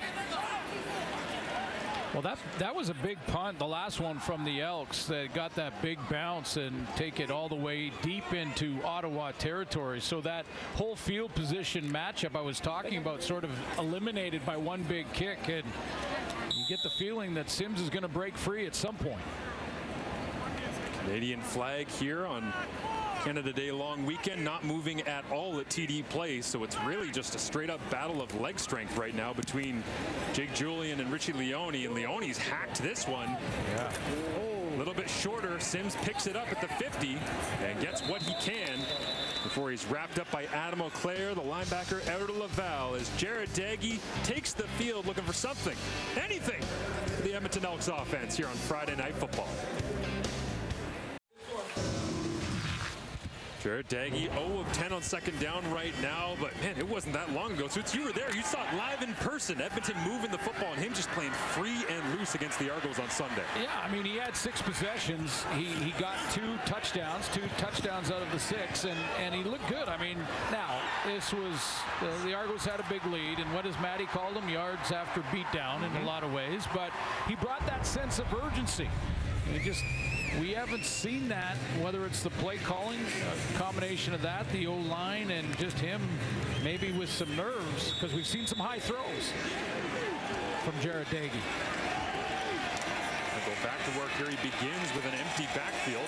First time we've seen this look. They will go 6 wide as he flips it out to the wide side. Is Vincent Forbes Montbleau making the grab. Came into tonight with 3 catches, 2 touchdowns. You saw him just a second ago on the big long play at the end of the Toronto game. Yeah, and sometimes it's a numbers game. So, you know, this is where Chris Jones talked to Matthew at halftime. Go ahead and run it, guys. And this is just his own defense with a 4-man pressure. 4-man pressure, your quarterback's got to have time. It's 4 against 5.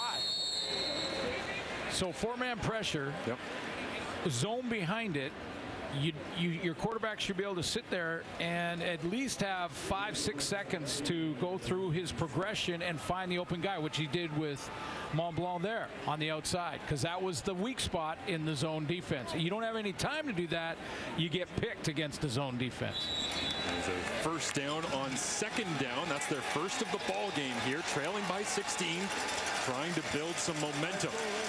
In week 4, looking for their first win of the season.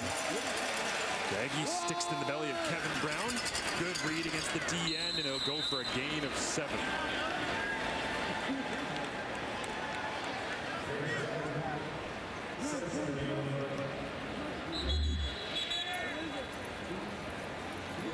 And this helps, you know, little Kevin Brown breaking a tackle and having success on first down. Now that short crossing route against the zone, which is a high percentage throw, turns into a new set of downs rather than 3 yards short. And the man with the interception from earlier on tonight for the Red Blacks, Damon Webb, is down as he got rocked by the same color uniform, trying to fight in against the run from his boundary halfback spot. He's been active tonight. And trying to shake it off. We'll step aside as Webb makes his way back slowly to his feet. Offense for Edmonton. Starting to get into a little bit of a rhythm here in the crowd.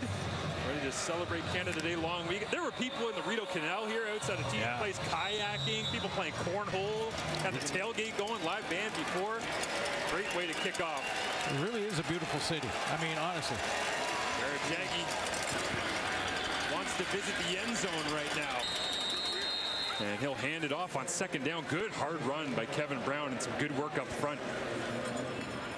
Yeah, back-to-back runs, and what it does is it now that defensive line for Ottawa, they've got in their mind, okay, we got to key into number 4 because they're going to number 4. They're starting to give him the rock, so now that play action has you get an extra split second. Edmonton with 4 receivers to the right of Daggy. He loads it up, looks over the top, high spiral looking for the corner. Brandon Dandridge is right there to intercept it. Read the mail the whole way.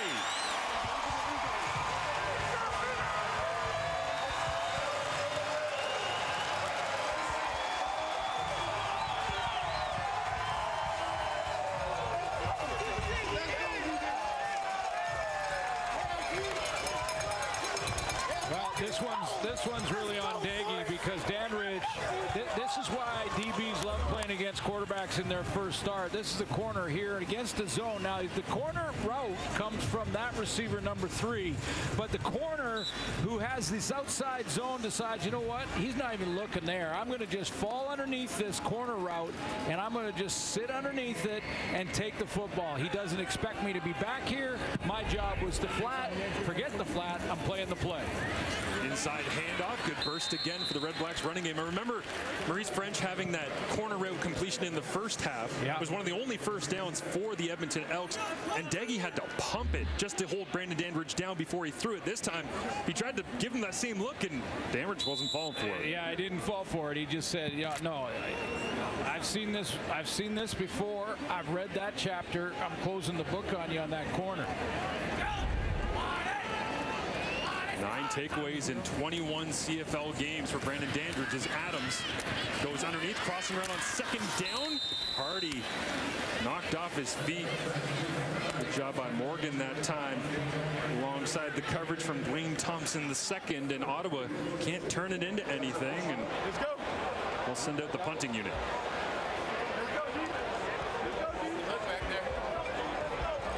You can't take your helmet off in the Canadian football for long. Have you noticed that? Like, whether you're on offense or defense, you see in other leagues they'll take their helmet off, they'll put a baseball cap on, walk around and take a couple drinks of water and have coffee and whatever. Not here, man. You get an interception. Don't be too far away from your helmet. Richie Leone leans into this one, gets it out to the 55, and it is returned back down inside the 40. Lucas Purifoy said, we got to get as many possessions as we can for our offense. Here's another chance for Jared Daggy and the Elks. Last year, the Ottawa RedBlacks were looking for a playmaker in their secondary. Douglas Coleman has stepped up this season for them, creating all sorts of impact plays. For more, here's Matthew Shinetti. get an interception yet, Marsh. We have certainly seen him get a sack and some really heavy hits, especially one earlier this evening. But when you take a look at his college career and how a receiver who became a DB got his education, look no further than his freshman year at Texas Tech, when in practice, who did he go up against? But Patrick Mahomes. And we talked about with Douglas Coleman this week, he talked about how much he learned. Again, Patrick Mahomes with those eyes, those misdirections, the throwing angles, everything that he can do to kind of mess up a defensive back. And when I asked Coleman about it, he said maybe it was expect the unexpected. We'll see if he can, over the course of the season, get a pick. But you know, this is a guy ready for the CFL when he's dealing with the creativity of Patrick Mahomes. Well, 4 sacks in 7 career games, and talked about the sense of urgency because he was a receiver and he knows what the quarterback's going through. Kevin Brown gets the run here on first down as the RedBlacks string it out. And I asked Coleman this week, why'd you switch? Why'd you do it? He said, I played defensive back when I was late in high school my senior year, and I had a bunch of picks. I just thought, well, this is kind of easy. Why don't I go ahead and switch over here to Adam? Oh, he did the right thing. He absolutely did the right thing. Go play defense and go hit somebody rather than be hit. But he loves getting after the quarterback, and he's done a nice job of that on when he's asked to blitz. Drops back this time as they rotate the defense. Justin Howell, the free safety, over into the boundary. That's where Daggy looks, and there is Coleman. Cue the hit. And good for Dunbar to hang on, jump up, but there he is. There is Douglas Coleman. He's dropping back into that middle. And number 35, the radio screen, look at him spying. Look at him spying. He knows the quarterback's throw motion. He knows the route tree. He knows exactly what the receiver wants to do. He wants to get in that middle, and bow! There it is. First catch for Stephen Dunbar here tonight, and full value for him. Pump and go on the outside, trying to get French off the seam. It's Dandridge with a big hit, but somehow French holds on to it inside the 5. Back-to-back plays where the Elks receivers have come up big for their quarterback. We've talked about this tonight, that young quarterback in his first start who's a little bit nervous, throwing some high balls. They're not quite as accurate as he'd like, but the receivers can bail him out on that. Back-to-back plays. Score zone so far this season, Edmonton just 2 of 5. Scoring majors deep inside the 20. Cross ball motion. Daggy pulls it, rolls to his right, flips it away, and just decides to live and play on 2nd and goal. Yeah, just threw that one away. That was a misdirection idea offensively. In other words, get the flow of the offense going left and then peel out of there to the right. And the idea there is you'll have one guy wide open because he's not checked. Baron Miles had the P's and Q's, had the T's crossed and the I's dotted on that one defensively, and the guys did their assignments the way it was written up. RedBlacks 6th ranked defense inside the score zone. Weakness against weakness here as Edmonton trying to get a major, get back into this ball game. Loading it up, fade ball, back of the end zone, and it is caught. Touchdown Elks as Maurice French shimmies in the back of the end zone. Best throw of the night for Jared Daggy. Up over the outside shoulder, well-covered play, but because of the accuracy of the throw, you can't defend it. It's up over that outside shoulder with lots of room in Canadian football, 65 yards wide, and drops it in the bucket. French with a touchdown, his first. Slot fade for the TD, puts 6 points on the board. Chris Jones decides he wants 2 more. He'll keep the offense on the field here, as 1 of 2 on the season are the Elks on 2 points, and the one that they got was a Jared Daggy quarterback keeper against Toronto just 5 days ago. The fullback Mario Villamazar out of Wilfrid Laurier is in. Run look, they'll give run. Flag comes up. Kevin Brown going to try and win a sprint to the corner, and he does for now.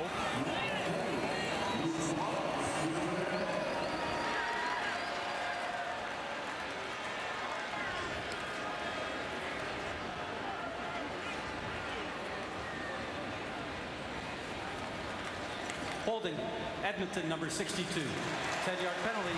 Will retry the Carter. That was Ivy all the way on the backside of the play, the left tackle. Yeah, you know, and I've said this before many times, that sometimes I know fans get upset with officials and some of the officiating, but I mean, players got to take accountability. That's just poor technique by Martez Ivy. Regardless, Chris Jones keeps out the offense. So a 2-point convert here from the 13-yard line. Maybe a little breathing room.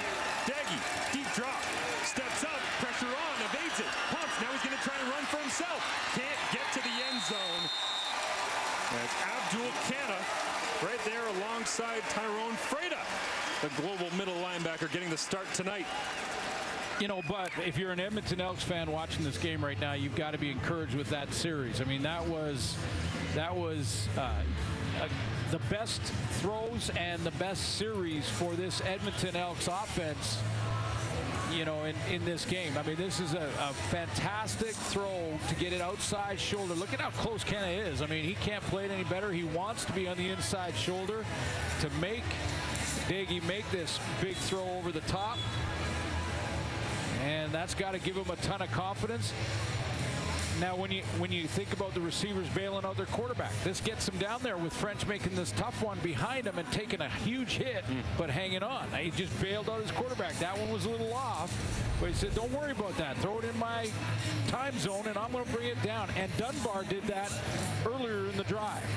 And full credit as well to Stephen McAdoo, who's been criticized a lot at the beginning of the season, but he was calling throws into the middle of the field there for Stephen Dunbar, a pump and go, a seam ball, a fade into the back of the end zone, being aggressive and trying to put some points on the board.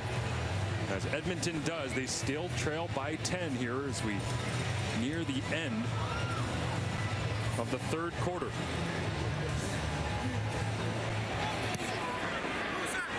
Sent away by Dean Faithful. Down to the 25-yard line. Dandridge had the interception for the Red Blacks just a few short minutes ago. And kick return back out to the 40-yard line as Tyree Adams comes back out onto the field. And he's been off, it feels like, for a little while here. Yeah, and that helps the Elks defense. You know, they feel now more fresh, more jump in their step. A couple of high fives walking out. You saved your spot. In the second half, 6 first downs for the Elks, none for the Red Blacks. A little bit of momentum building. Jackson Bennett in the backfield alongside Adams. They'll screen it out to him. Get the ball in the hands of 22 and down the right sideline. The Canadian goes, picking up a first down on a well-designed pass play for the Red Blacks. Really nice block downfield on Luchez Purefoy, who's down close to the box playing in that tweener spot. And this little screen setup is blocked well. I think it was Bahar. Bahari Jones gets back into his play sheet with first down already called into Tyree Adams. Marco Dubois, fullback, is in the game. Touchdown earlier tonight. Turn around, hand it off to Bennett. Get a lead from Dubois. Nice run that time for a gain of 9. A little bit of creativity in the running game as well. A different look that time. You know, and this is an important sense of urgency needed here for this drive after a score. The next drive after is so important, even to, you know, regain the field position. And you can see that urgency in Adams. Dustin Crum, the backup quarterback tonight, comes in, first year out of Kent State. Yard off the ball, of course. As Crum gets his first taste of the short yardage package. Takes the snap, leans over the top, and just follows Cyril Hogan St. Don and Drew Desjardins. I think I'd follow the guy that got the big pay contract coming in on the offensive line as well for the Ottawa RedBlacks. Well, they've been pretty good. I mean, especially when you have a quarterback that can get outside and run that bootleg the way we've seen Adams do it tonight. And it helps with your interior run game when you have an athletic quarterback like that, as Matty mentioned at halftime from the panel. See what they go back to here for play selection. Kahari Jones in the offense. Bahar, Acklin, Hardy, and Dubois to the left of Adams. give the handoff. It is Bennett. He's rocked that time by A.C. Leonard, falling off from his defensive end spot, but another solid gain on first down. Here's kind of what I mean about the split. Look at the split here between A.C. Leonard, the defensive end, and that tackle inside. I mean, when you have to be that wide because you're afraid that, well, I won't say afraid, but you're holding that contained part of your assignment so you can't crash down and catch the back in the backfield. These guys aren't afraid. Don't get me. That was the wrong choice of words there. Hard count this time. Looks like Ely jumped. Free play for Adams. He completes it to Mariner. Dancing his way for the first down. They'll decline the penalty and move the sticks once again for Tyree Adams on a gain of 10. Offside. Edmonton, number 90. That penalty's declined. Result of the play is a first down. Yeah, and sometimes an offside is a mistake by a defender, but sometimes it is that hard count. And you mentioned it that Adams with that hard count got Ely moving forward. Get that weight going forward. It's tough to stop it. Adams checks at the line. Blitz look from the Elks. Will they bring it or bail out? Here comes the house right into the run. And that one the whole way was Luches Purifoy. And a losing effort. Big game for Purifoy last week. I mean, a couple picks. He had a big impact defensively. He's been playing great. And this is Purifoy just saying, you know what, this isn't really my responsibility, but I see the play. I've been around long enough. I'm just going to play the play. That's the old, oh, you're going to bring an extra receiver to the party? Watch this. Yeah. Ball out quickly this time, goes to Bahar, spins away, can't escape. The tackle made on the play by Darius Bratton. And Edmonton's defense fired up here as they finally get some life from their offense. The end of the third quarter is tonight the night. Can you feel it in the air, Ottawa? Is the home losing streak going to end? A 10-point advantage headed to the fourth. But Jared Daggy starting to find his stride. Come on back for the fourth. Through 3 quarters of play, could it be? Could it be? It's been such a struggle for the Ottawa RedBlacks at home. 16-6 they lead as there's momentum for Edmonton right now, and Jared Daggy on that last drive, Glenn starting to put it together. Man, Ottawa fans right now they've been hurt so many times before. They've got to be clinging to the hope that tonight it can finally end. Yeah, absolutely. Both these teams desperate for the win, obviously, but you know, that drive by Daggy, 5 plays, 43 yards, that was a big one. We'll see if they can build on that momentum. Their defense has stepped up here, and looks like it'll be a field goal attempt to start this fourth quarter for Ottawa. But yeah, both teams seriously desperate for their first win of the season. And you know, of course, that it was Edmonton trying to get that against Toronto last week. They weren't able to do it. They feel the pain. They've got the longer, of course, home losing streak right now, but Ottawa fans, they don't care about Edmonton's home losing streak. They only care about their own. As Lewis Ward out to try and knock this one through from 41 yards away to begin the fourth quarter. And he does. Ward on target tonight.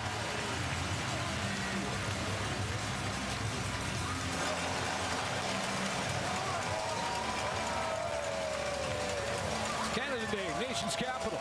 Happy Canada Day weekend. Well, it's not Canada Day today, but happy Canada Day weekend, folks. I like to consider from Thursday to the following Tuesday. There you go. That's the long weekend for me. There you go. You've got a heavy schedule this weekend. It's great. Friend. I'm spoiled. Can't wait. Get to go to Montreal. 3 games in 3 nights, 4 nights. Get the Bombers and the Owls. Yeah. Got BC and Toronto with you coming up on Monday. We got a great schedule for you here in week 4 of the CFL and TSN as Jared Daggy pulls the ball, looks to run to his right, can't get any blocks, and just dives down. Gets a gain of 5 on the play, using the legs, getting a little bit of breathing room. Yeah, I like this call. I mean, you know, Stephen McAdoo, you're right, has taken some heat for some play calling, and we talked about the O-line struggles there, but that call gets Daggy outside with time to, he could have stopped, set up, and surveyed the field. Right on their average for the year on first down, gain of 5. 5 options here for Deggy. Looks to throw. Slant. It is completed. Dylan Mitchell breaks across the 50 and is wrapped up at the 46-yard line of the Red Blacks. Another first down. On first down, gain of 19 for Mitchell. Nice slant here for Mitchell. It's against press coverage, and when you take a look at press, if you take a gamble underneath, and Dan Bridge did, he gambled for the football. This is what happens. If you miss it, so there's some yak yards added on. Yards after catch. And it looks like one of our fan favorites in Ottawa, Douglas Coleman, after making the tackle, is slow up onto his feet. So the Texas Tech alum make his way off to the sideline. And earlier in the ball game, we saw Lamont recover the surprise onside kick that was not then recovered. Listed as the backup 6th defensive back, strong side linebacker. I wonder what Lorenzo Malden's got dialed up here in the 4th to try and seal this victory for the Ottawa RedBlacks. Daggy in plus territory, looks to his right, loads it up, dancing forward, and down he goes. I think it was Malden, wasn't it? I think that's Kenny Onyeka at the bottom of the pile. Yeah, it was Onyeka. You're right. He has learned well from watching 94. 94 is up at the top of your screen, and Onyeka down at the bottom, so they're just going to squeeze his pocket. Basically, when we talked to Bob Dice, he said, yeah, we like our guys up front and what they're doing. They like to dent the pocket. I would suggest that was more than a dent. Take your car in for full repairs after that one. Implosion. See if they tee off on 2nd and long. 4-man rush. Delay coming. Deggy trying to get out. There's Lozo. Down he goes. 94 beats his chest as the Red Blacks fans are on their feet. So, I just mentioned that Stephen McAdoo makes a nice call to get Daggy outside away from this pocket pressure, because he just hasn't had all game long and maybe all year a solid pocket to step up into. It doesn't matter who's taking the snaps. That's Malden just crushing it. Just had a feeling it might be Lozo's time. Oh yeah. 2nd and 12. That's when the great players do it. They know the time that they got to step up. Low rolling punt this time. There you go. Dances. Suits is happy. Finally. Right decision. Lets that one roll through. Single on the board. 16-7. Lozo back to his old tricks. Outstanding defensive player last year, bringing down the opposing quarterback. Time now for the Coors Light moment of chill as Suits sweating it out here up in the booth on a hot day in Ottawa. But Tyree Adams is cool as could be. And then executes this baby in the first half to Dubois. How about this? Woo! Oh.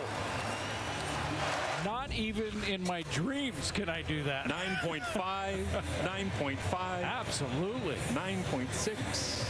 How about that? Still vibing. Tyree Adams here.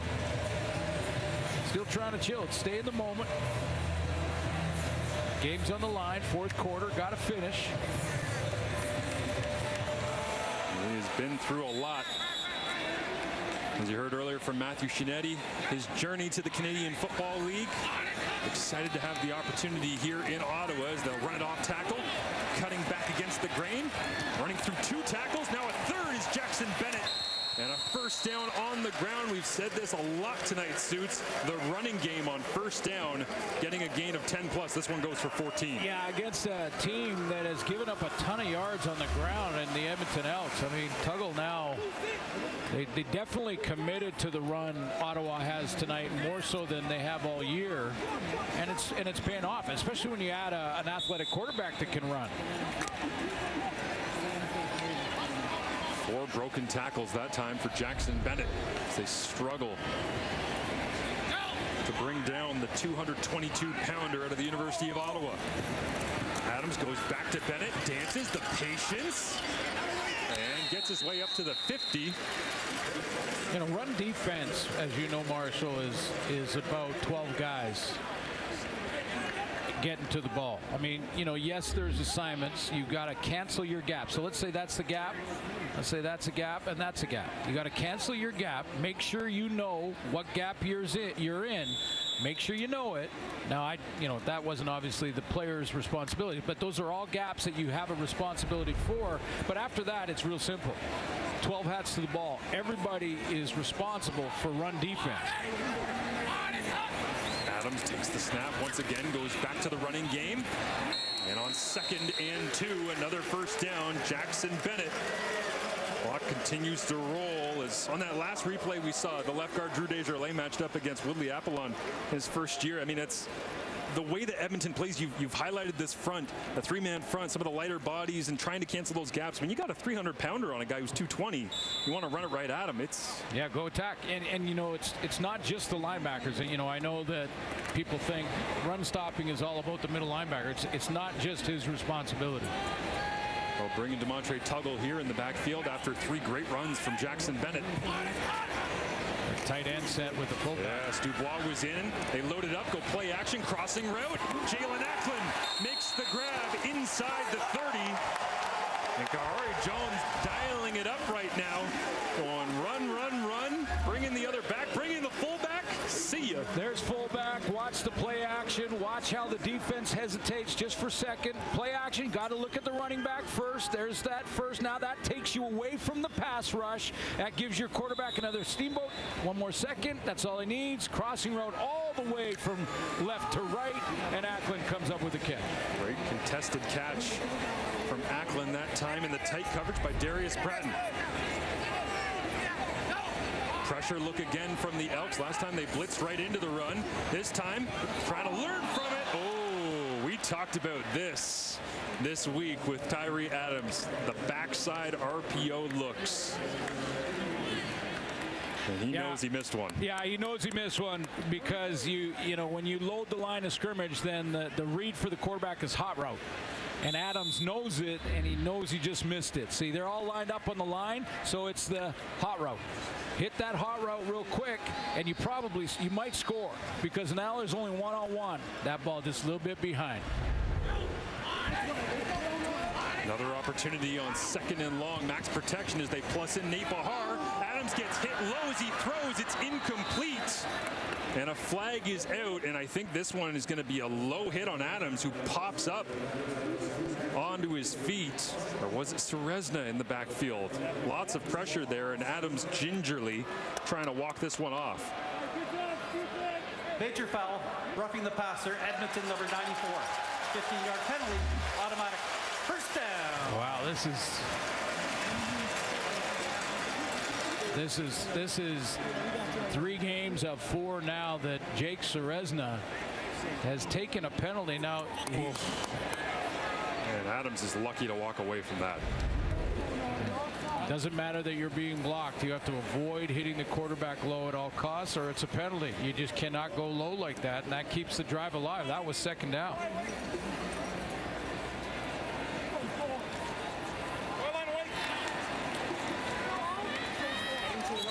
Tyree Adams, after that play, comes back to the line, and now it's whistled dead before they can get set at the line of scrimmage.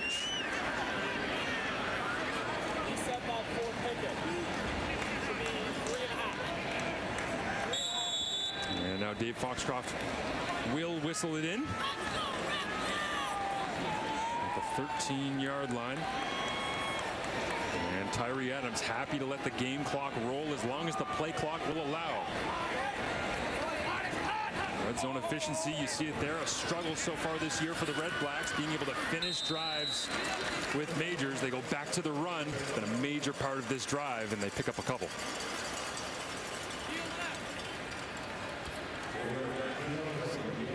That Purifoy, it's just a little bit slow to get up.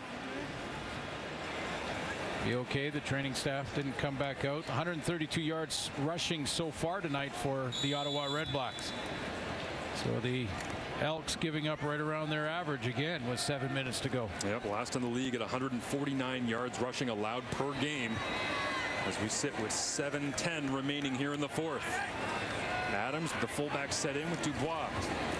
Hands it off. Tuggle. Now Adams at 179 pounds is going to lead into the end zone. Touchdown, RedBlacks. Tuggle for 6.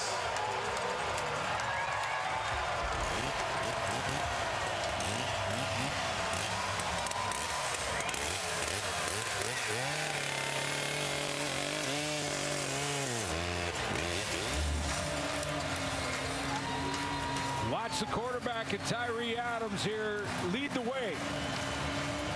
Little inside zone play, and he bounces back out. Tuggle, great acceleration. There's number 7 getting out in front and saying he doesn't have to hit anybody. Just lead him into the end zone. There you go. I am really enjoying Tuggle's burst. I mean, he's got another gear. It looks like he's going full speed, and then he hits it, and there's another gear there. Jake Serezna's penalty turns from a 3-point attempt, and the way Ward's kicking, let's just call it 3 points, to a major. Unfortunately, lost in the wash on that play was Marco Dubois getting hammered on the edge that allowed the cutback for Tuggle, and Dubois slowly goes to the sideline as he will get looked at. But yeah, Tuggle's burst. I mean, the running back position here in Ottawa the last couple of years has been a little bit in witness protection. I mean, you really haven't been able to identify. They brought back William Powell. Didn't turn into much. A variety of different names have moved around, and now it's Tuggle filling in for Devontae Williams. Why not have your 170-pound quarterback lead the way? RedBlacks lead.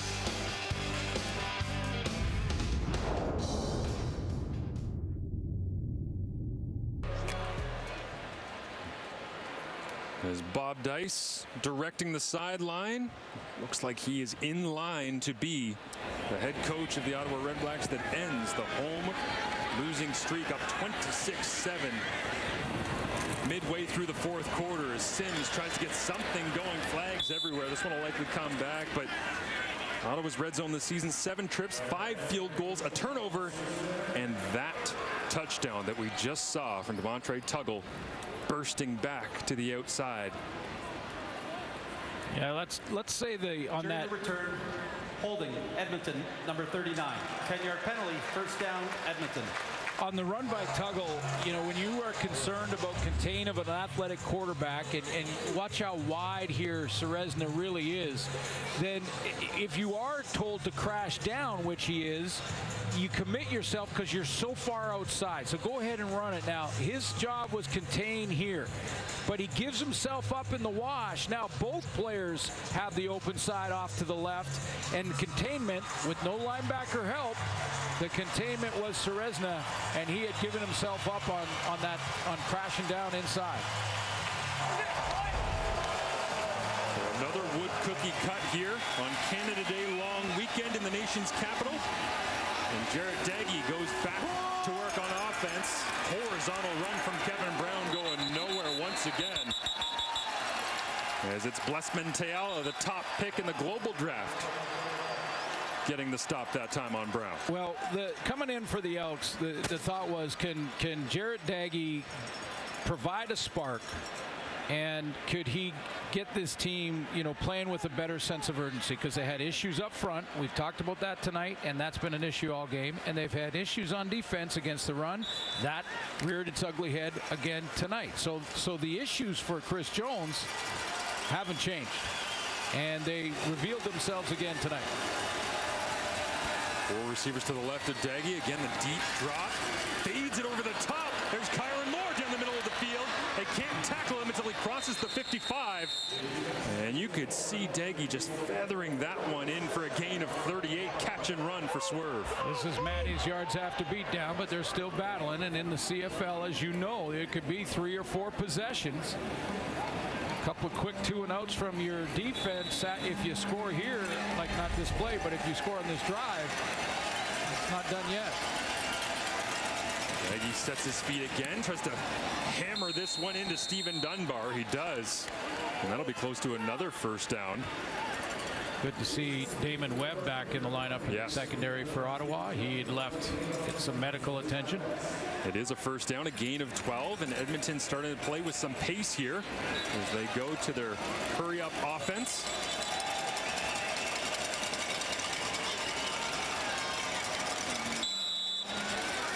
They'll whistle it in.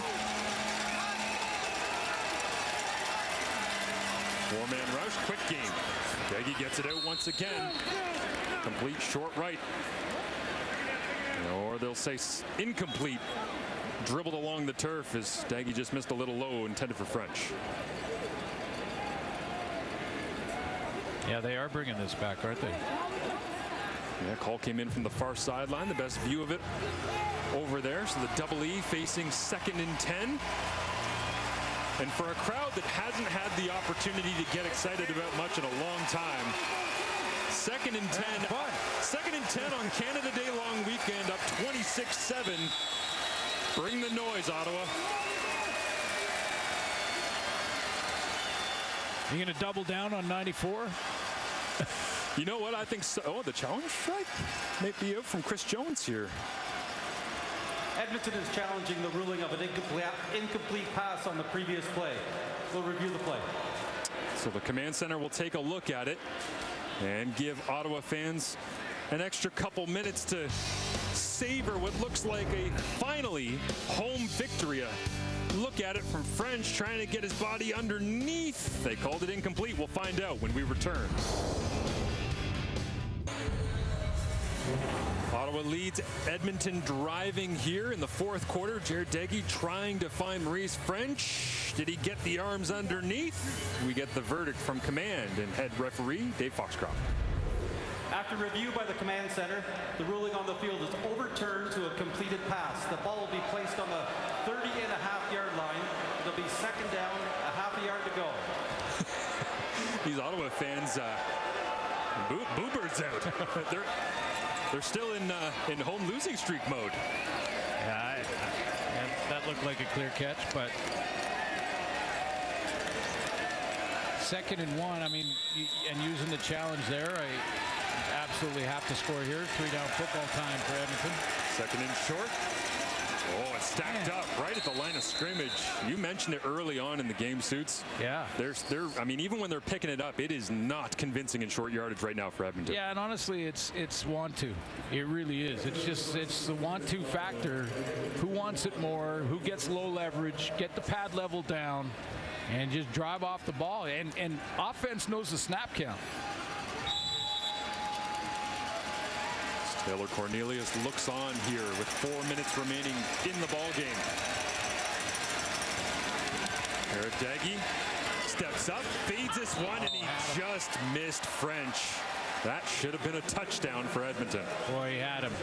It almost looked like Jared Daggy aimed this one, because he was open on this crossing route right through in behind the linebacking core and in front of the secondary, and he had him, but he looked like he just kind of tried to stretch it out and maybe throw around a bit of a rush here, but that's a touchdown. Did you blame Daggy for feeling the Ottawa rush tonight? They've been coming after him, and they will again on 2nd and 10.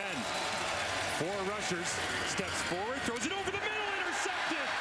Flags up, but Douglas Coleman's in the ball game and got an interception. Matthew Shinetti asked earlier, will he get a pick? For now, it stands. Edmonton, number 62. Penalties declined. First down, Ottawa. And the celebration is on here in the nation's capital. Look at this. This is Coleman, and we talked to you about Coleman and his interceptions and switching from receiver and his 8 interceptions in his senior year. I mean, that's a ton in a college schedule, and a big one here tonight to end this Edmonton drive, and all hope of a comeback here. But Daggy went right back to the same play where he missed on that deep crossing route. And this time Coleman again fell right underneath it. That is the dagger, it feels like, for Daggy tonight.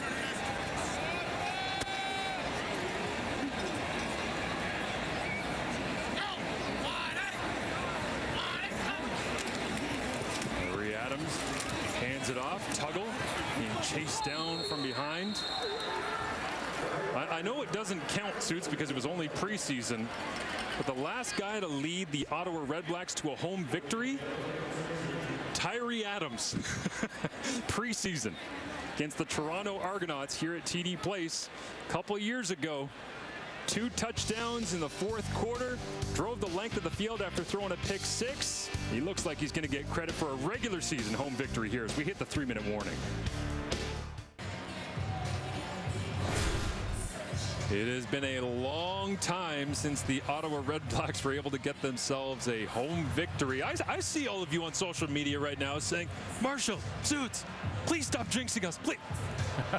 Relax, relax. It's 26-7 right now. They're in control. They have the football as we roll inside the 3-minute warning. And the Ottawa RedBlacks look poised to get back in the win column at home. I know it's just one, but man, has that ever hung over this organization the same as it has the guys on the other side tonight. Tyree Adams will throw it, swing it out this time. Quick little jitterbug jump step from Demontre Tuggle in front of the Edmonton bench, and won't be enough for the first down. Well, you know, I think Tyree Adams has really settled into this first start. And keep in mind, again, we started this game talking about 2 quarterbacks that were in their very first start in the Canadian Football League. And that can go in a lot of different directions. It's very unpredictable. Sometimes you are looking at the beginning of a fantastic career, and sometimes you're looking at the end of a pro career in the CFL, depending on the outcome. I don't think we've seen the end for either of these guys, but one has certainly outperformed the other.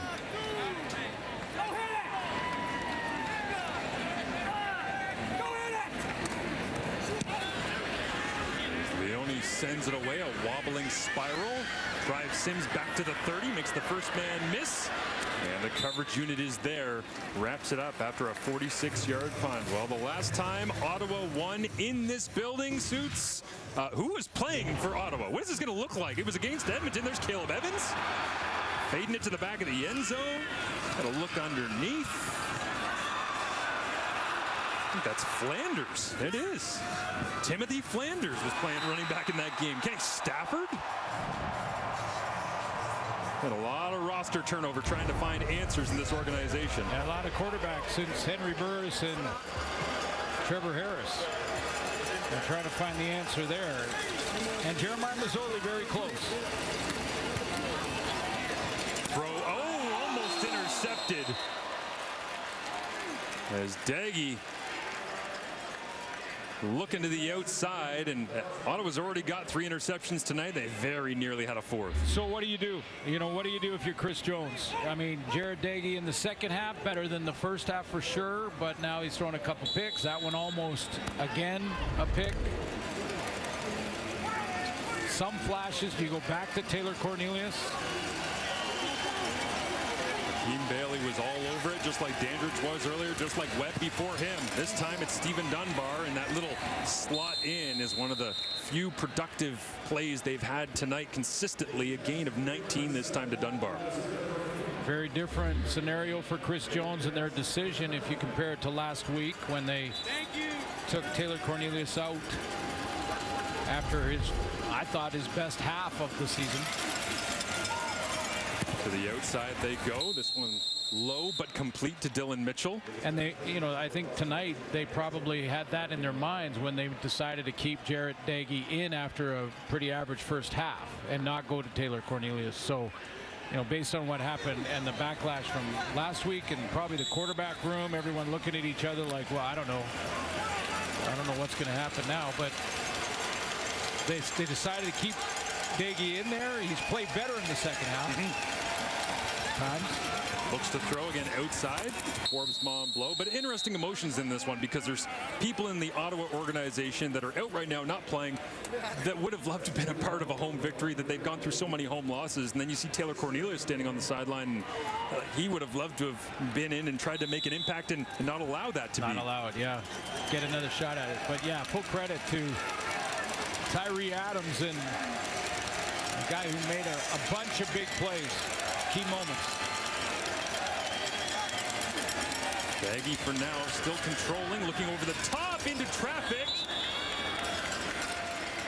And it will be incomplete, intended for Kyron Moore. He told us coming in, he's been through just about everything in his football career through university, and this is going to add just another chapter to it. We'll see what his opportunities are moving forward if Edmonton sticks with him. I just think it's like, what do you do? What do you do? We're in a tough spot. I guess based on a drive or two in the second half, if you're Chris Jones, you go back and give Jarrett Daggy another shot at being the starter all week in practice, but got to make that decision quickly. 2nd and 10. Daggy goes back to Forbes' mom blow. Hakeem Bailey almost had the interception just a couple minutes ago. This time chops out the legs of the Laval product, and the offense stays on the field here in desperation time. I think 3rd and anything, Chris Jones would keep the offense out right now. 5 receivers. Here comes Lozo in that D-line. Daggy gets it away. He's hit, and it's high and incomplete. Went back to the well, but it's a turnover on downs, unable to connect with 82. You know, a lot of that. I mean, he threw a real nice corner route for a touchdown. You know, his best throw of the night, that was to Maurice French earlier on, but going the other way in the 3rd quarter. But a lot tonight, a lot of his throws tonight have been high. Now, some of it he's got pressure in his face, and he did again, but you know, whether the receiver's going in the middle or outside, another high throw that had an open guy.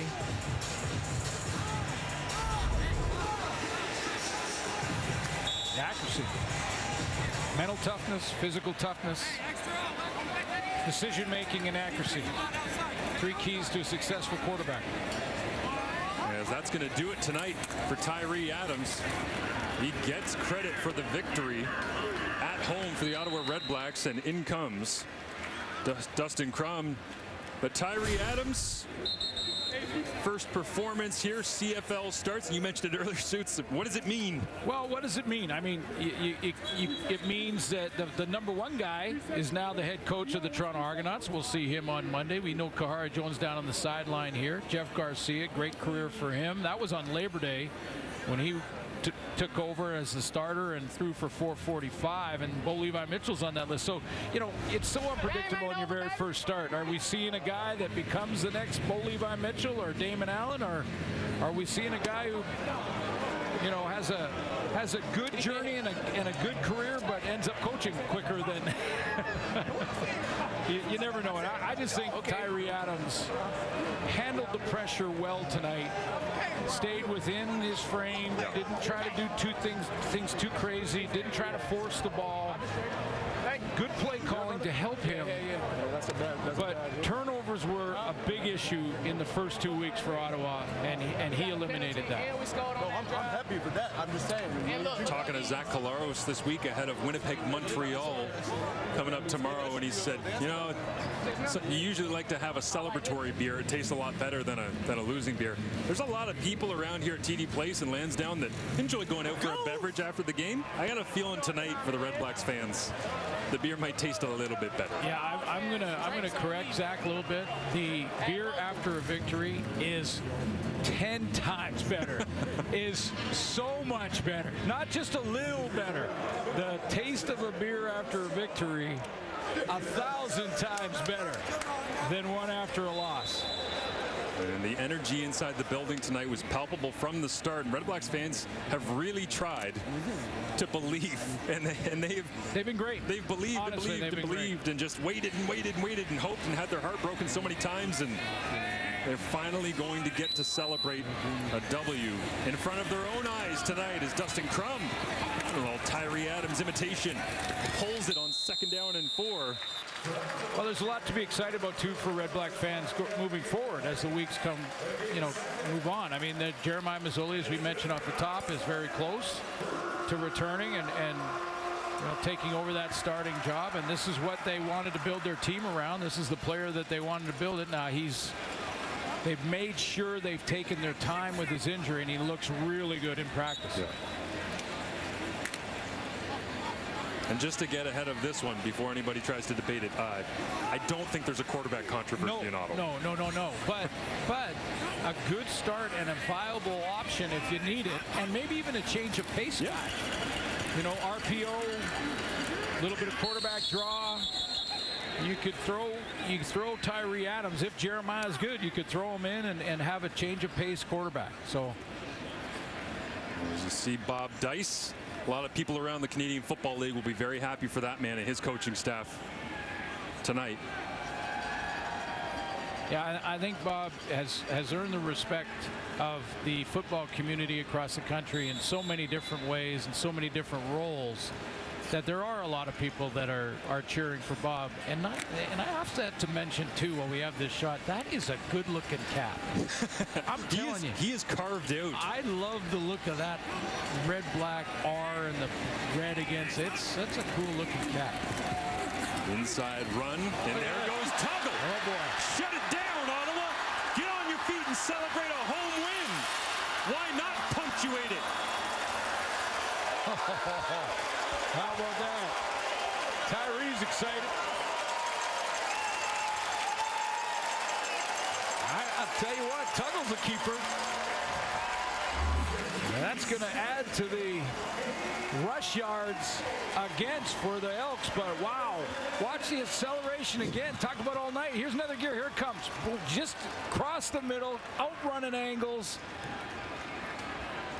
This is at the end of the game. Watch Tyree Adams go, yeah, come on, go, yeah. He's going to do another one of those spinning cartwheels. Another Coors Light moment of chill may be coming from Tyree Adams. Is it victory formation at home for the Ottawa RedBlacks?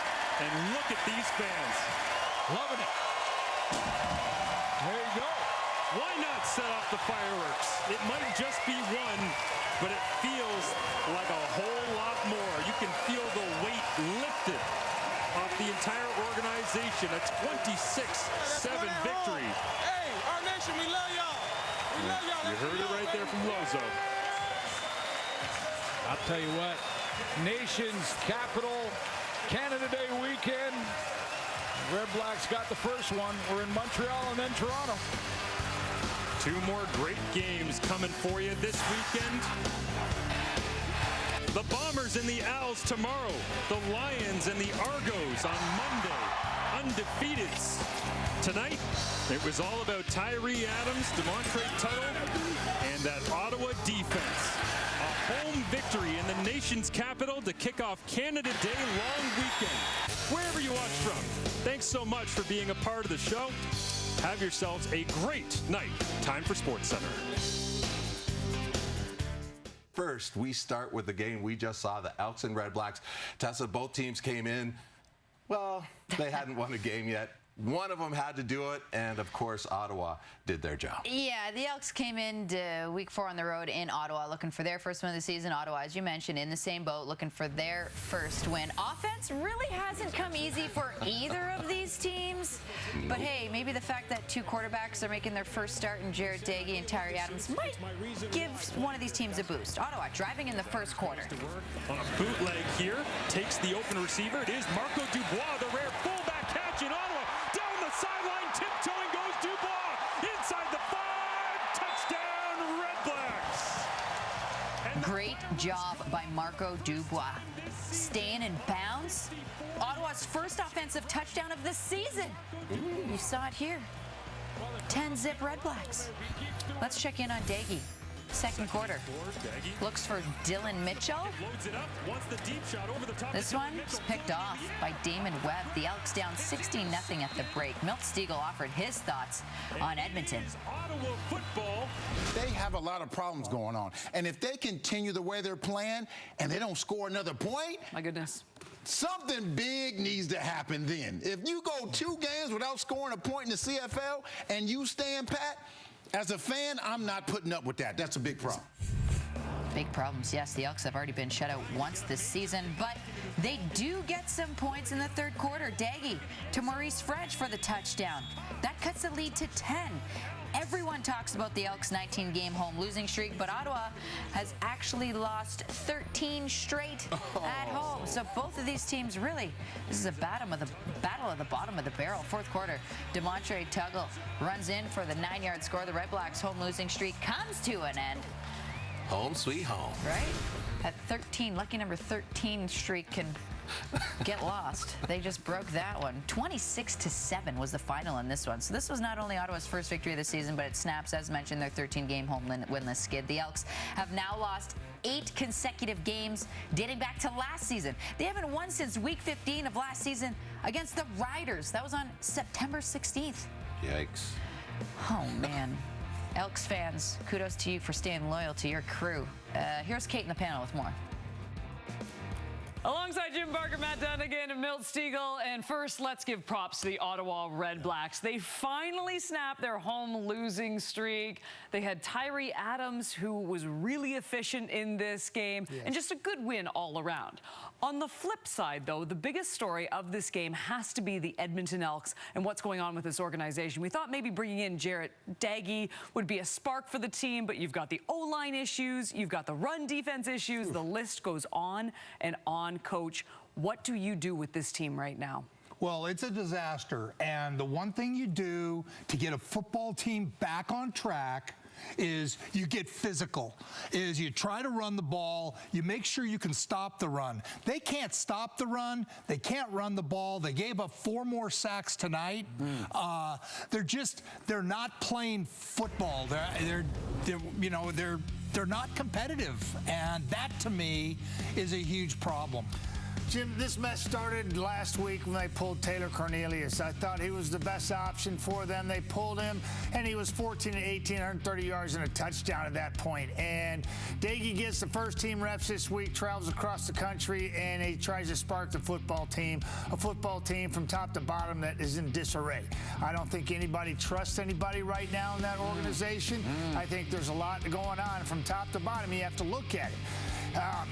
Chris Jones is a general manager and head coach, and they're already paying coaches from years past, and so you just can't fire coaches and get rid of everybody, because that's just not feasible because of the money issue. So to me, there's a lot of accountability. It's got to go from the top to the bottom. You got to check everything off, and everybody's got to go with their, you got to pull the chin strap tighter, and you got to go in there with your boots pulled up and work harder and find a way and believe in football and the simple things of the game, and go back to basics. Look yourself in the mirror and say, am I doing everything possible to make this football team better? And to a man, they've got to do that, Milt. And I know you said you just can't fire everybody. That's true. But as an organization, as a team, even if you are losing, if you're being competitive, as you mentioned, they're not, and you're improving, I can see you standing pat and saying, okay, we can work with these guys. But we're not seeing that. No. They're not improving. They're not getting better. They're getting worse. So something has to be done. I'm not saying who or what should be fired, but, and I mentioned this, as a fan, I'm not going to come see this if we're going to keep putting this on the field. I already know what I'm getting out of that. Something has to be done. You have to sell some hope to me and say, okay, we're doing something different so you can come out and spend your hard money and buy some tickets. So what I'm seeing right now, I'm not buying tickets for that. Right. I'm not buying tickets. Well, you've got a young quarterback in Jarrett Daggy, and the world of this, and the franchise is throwing his shoulders on the road against Ottawa. And Which shouldn't have been done. No, it shouldn't have been done. But it was done. Everybody's calling for him because nothing's happening offensively for this football team. And now that that's gone awry, which is justifiable, and you can see that coming from a mile away, now they're calling for Taylor Cornelius again. And to me, it should have been Taylor Cornelius' football team all along. But you have to do something more than just doing the quarterback. That's correct. You have to do something more. It's defense, saying what, but you have to do something more. All those things. There's a lot of problems to solve, and I don't know if they're going to solve them this quickly, because now they got to go to Regina and play in front of those fans, but then a shot back at home against the Tiger Cats. But in the meantime, we'll wait and see what the Elks do as they fall to 0-4 in the season, and we send it back to SportsCenter. Thank you, Kate. New on SC, under his first start, he gets his first win. Here's Tyree Adams with Matthew Shinnitti. Who Who knows when you'll will ever get fireworks after a win? How good does that feel, Terry? Man, it feels good, man. It feels good to have a team win, and it feels good to win back at home, man. A little overwhelmed, don't really know. I just know I feel good, man. I love the fact that we got this win today. We saw your expression of joy after that first touchdown pass to Dubois. Where did you learn that round off into the backflip? Oh, I didn't think the camera could see that. I'm sorry, Mom. Well, we saw it. Oh, man, sorry, Mama. I ain't mean to do that. But, yeah, just being a bad kid growing up in St. Pete, Florida, that's kind of where I learned it. Never took gymnastics or anything, but, yeah, just proud that I can still be able to do it. Not only that, we saw that energy on that Tuggle touchdown run. How much does it mean to you to lead your team, not only with your passing and your rushing, but also showing them, hey, too, I could go ahead and be a lead block for my running back? I mean, you know, at that point, it's just kind of showing that we want it. You know, we want it, and doesn't matter necessarily what you have to do on the field, just as long as you do it and you get it done. And we played very good team football and complementary football today. And hats off to the defense, hats off to the offensive line, and I got to give hats off to Coach Kahari Jones for calling one hell of a game. I want to dig deeper into you being overwhelmed. You don't know when you might get your next start again, knowing where Jeremiah is and if he starts next week. So what does this really mean to you, knowing now that you're a winning quarterback at the professional level? It just means I know I'm capable of coming out and getting a win. You know, I know I'm capable of going to manage a game, going to take what the defense gives me, and I'm not really thinking about the future. You know, if Jeremiah is back, I'm gonna be behind him 110%, and you know, just still going to prepare like I'm the starter. I'm not going to change anything. Never have, never will, and yeah, just go wherever it takes me. Fireworks for the win. Enjoy Canada Day weekend. Oh man, I think I'm lit this weekend, man. We would have lost, I would have been in the house, but I think I'm lit, Canada. Let's go, baby. Love it. Here are the odds for the remaining CFL games in Week 4, powered by FanDuel. The Bombers are 5.5-point road favorites Saturday in Montreal. Winnipeg is still the top choice to win the Grey Cup at plus 260. Then on Monday, it's the Argos hosting the Lions as small underdogs. Both teams are undefeated this season, covering the spread in their wins. Coverage begins Saturday on TSN at 6:30 Eastern, 3:30 Pacific.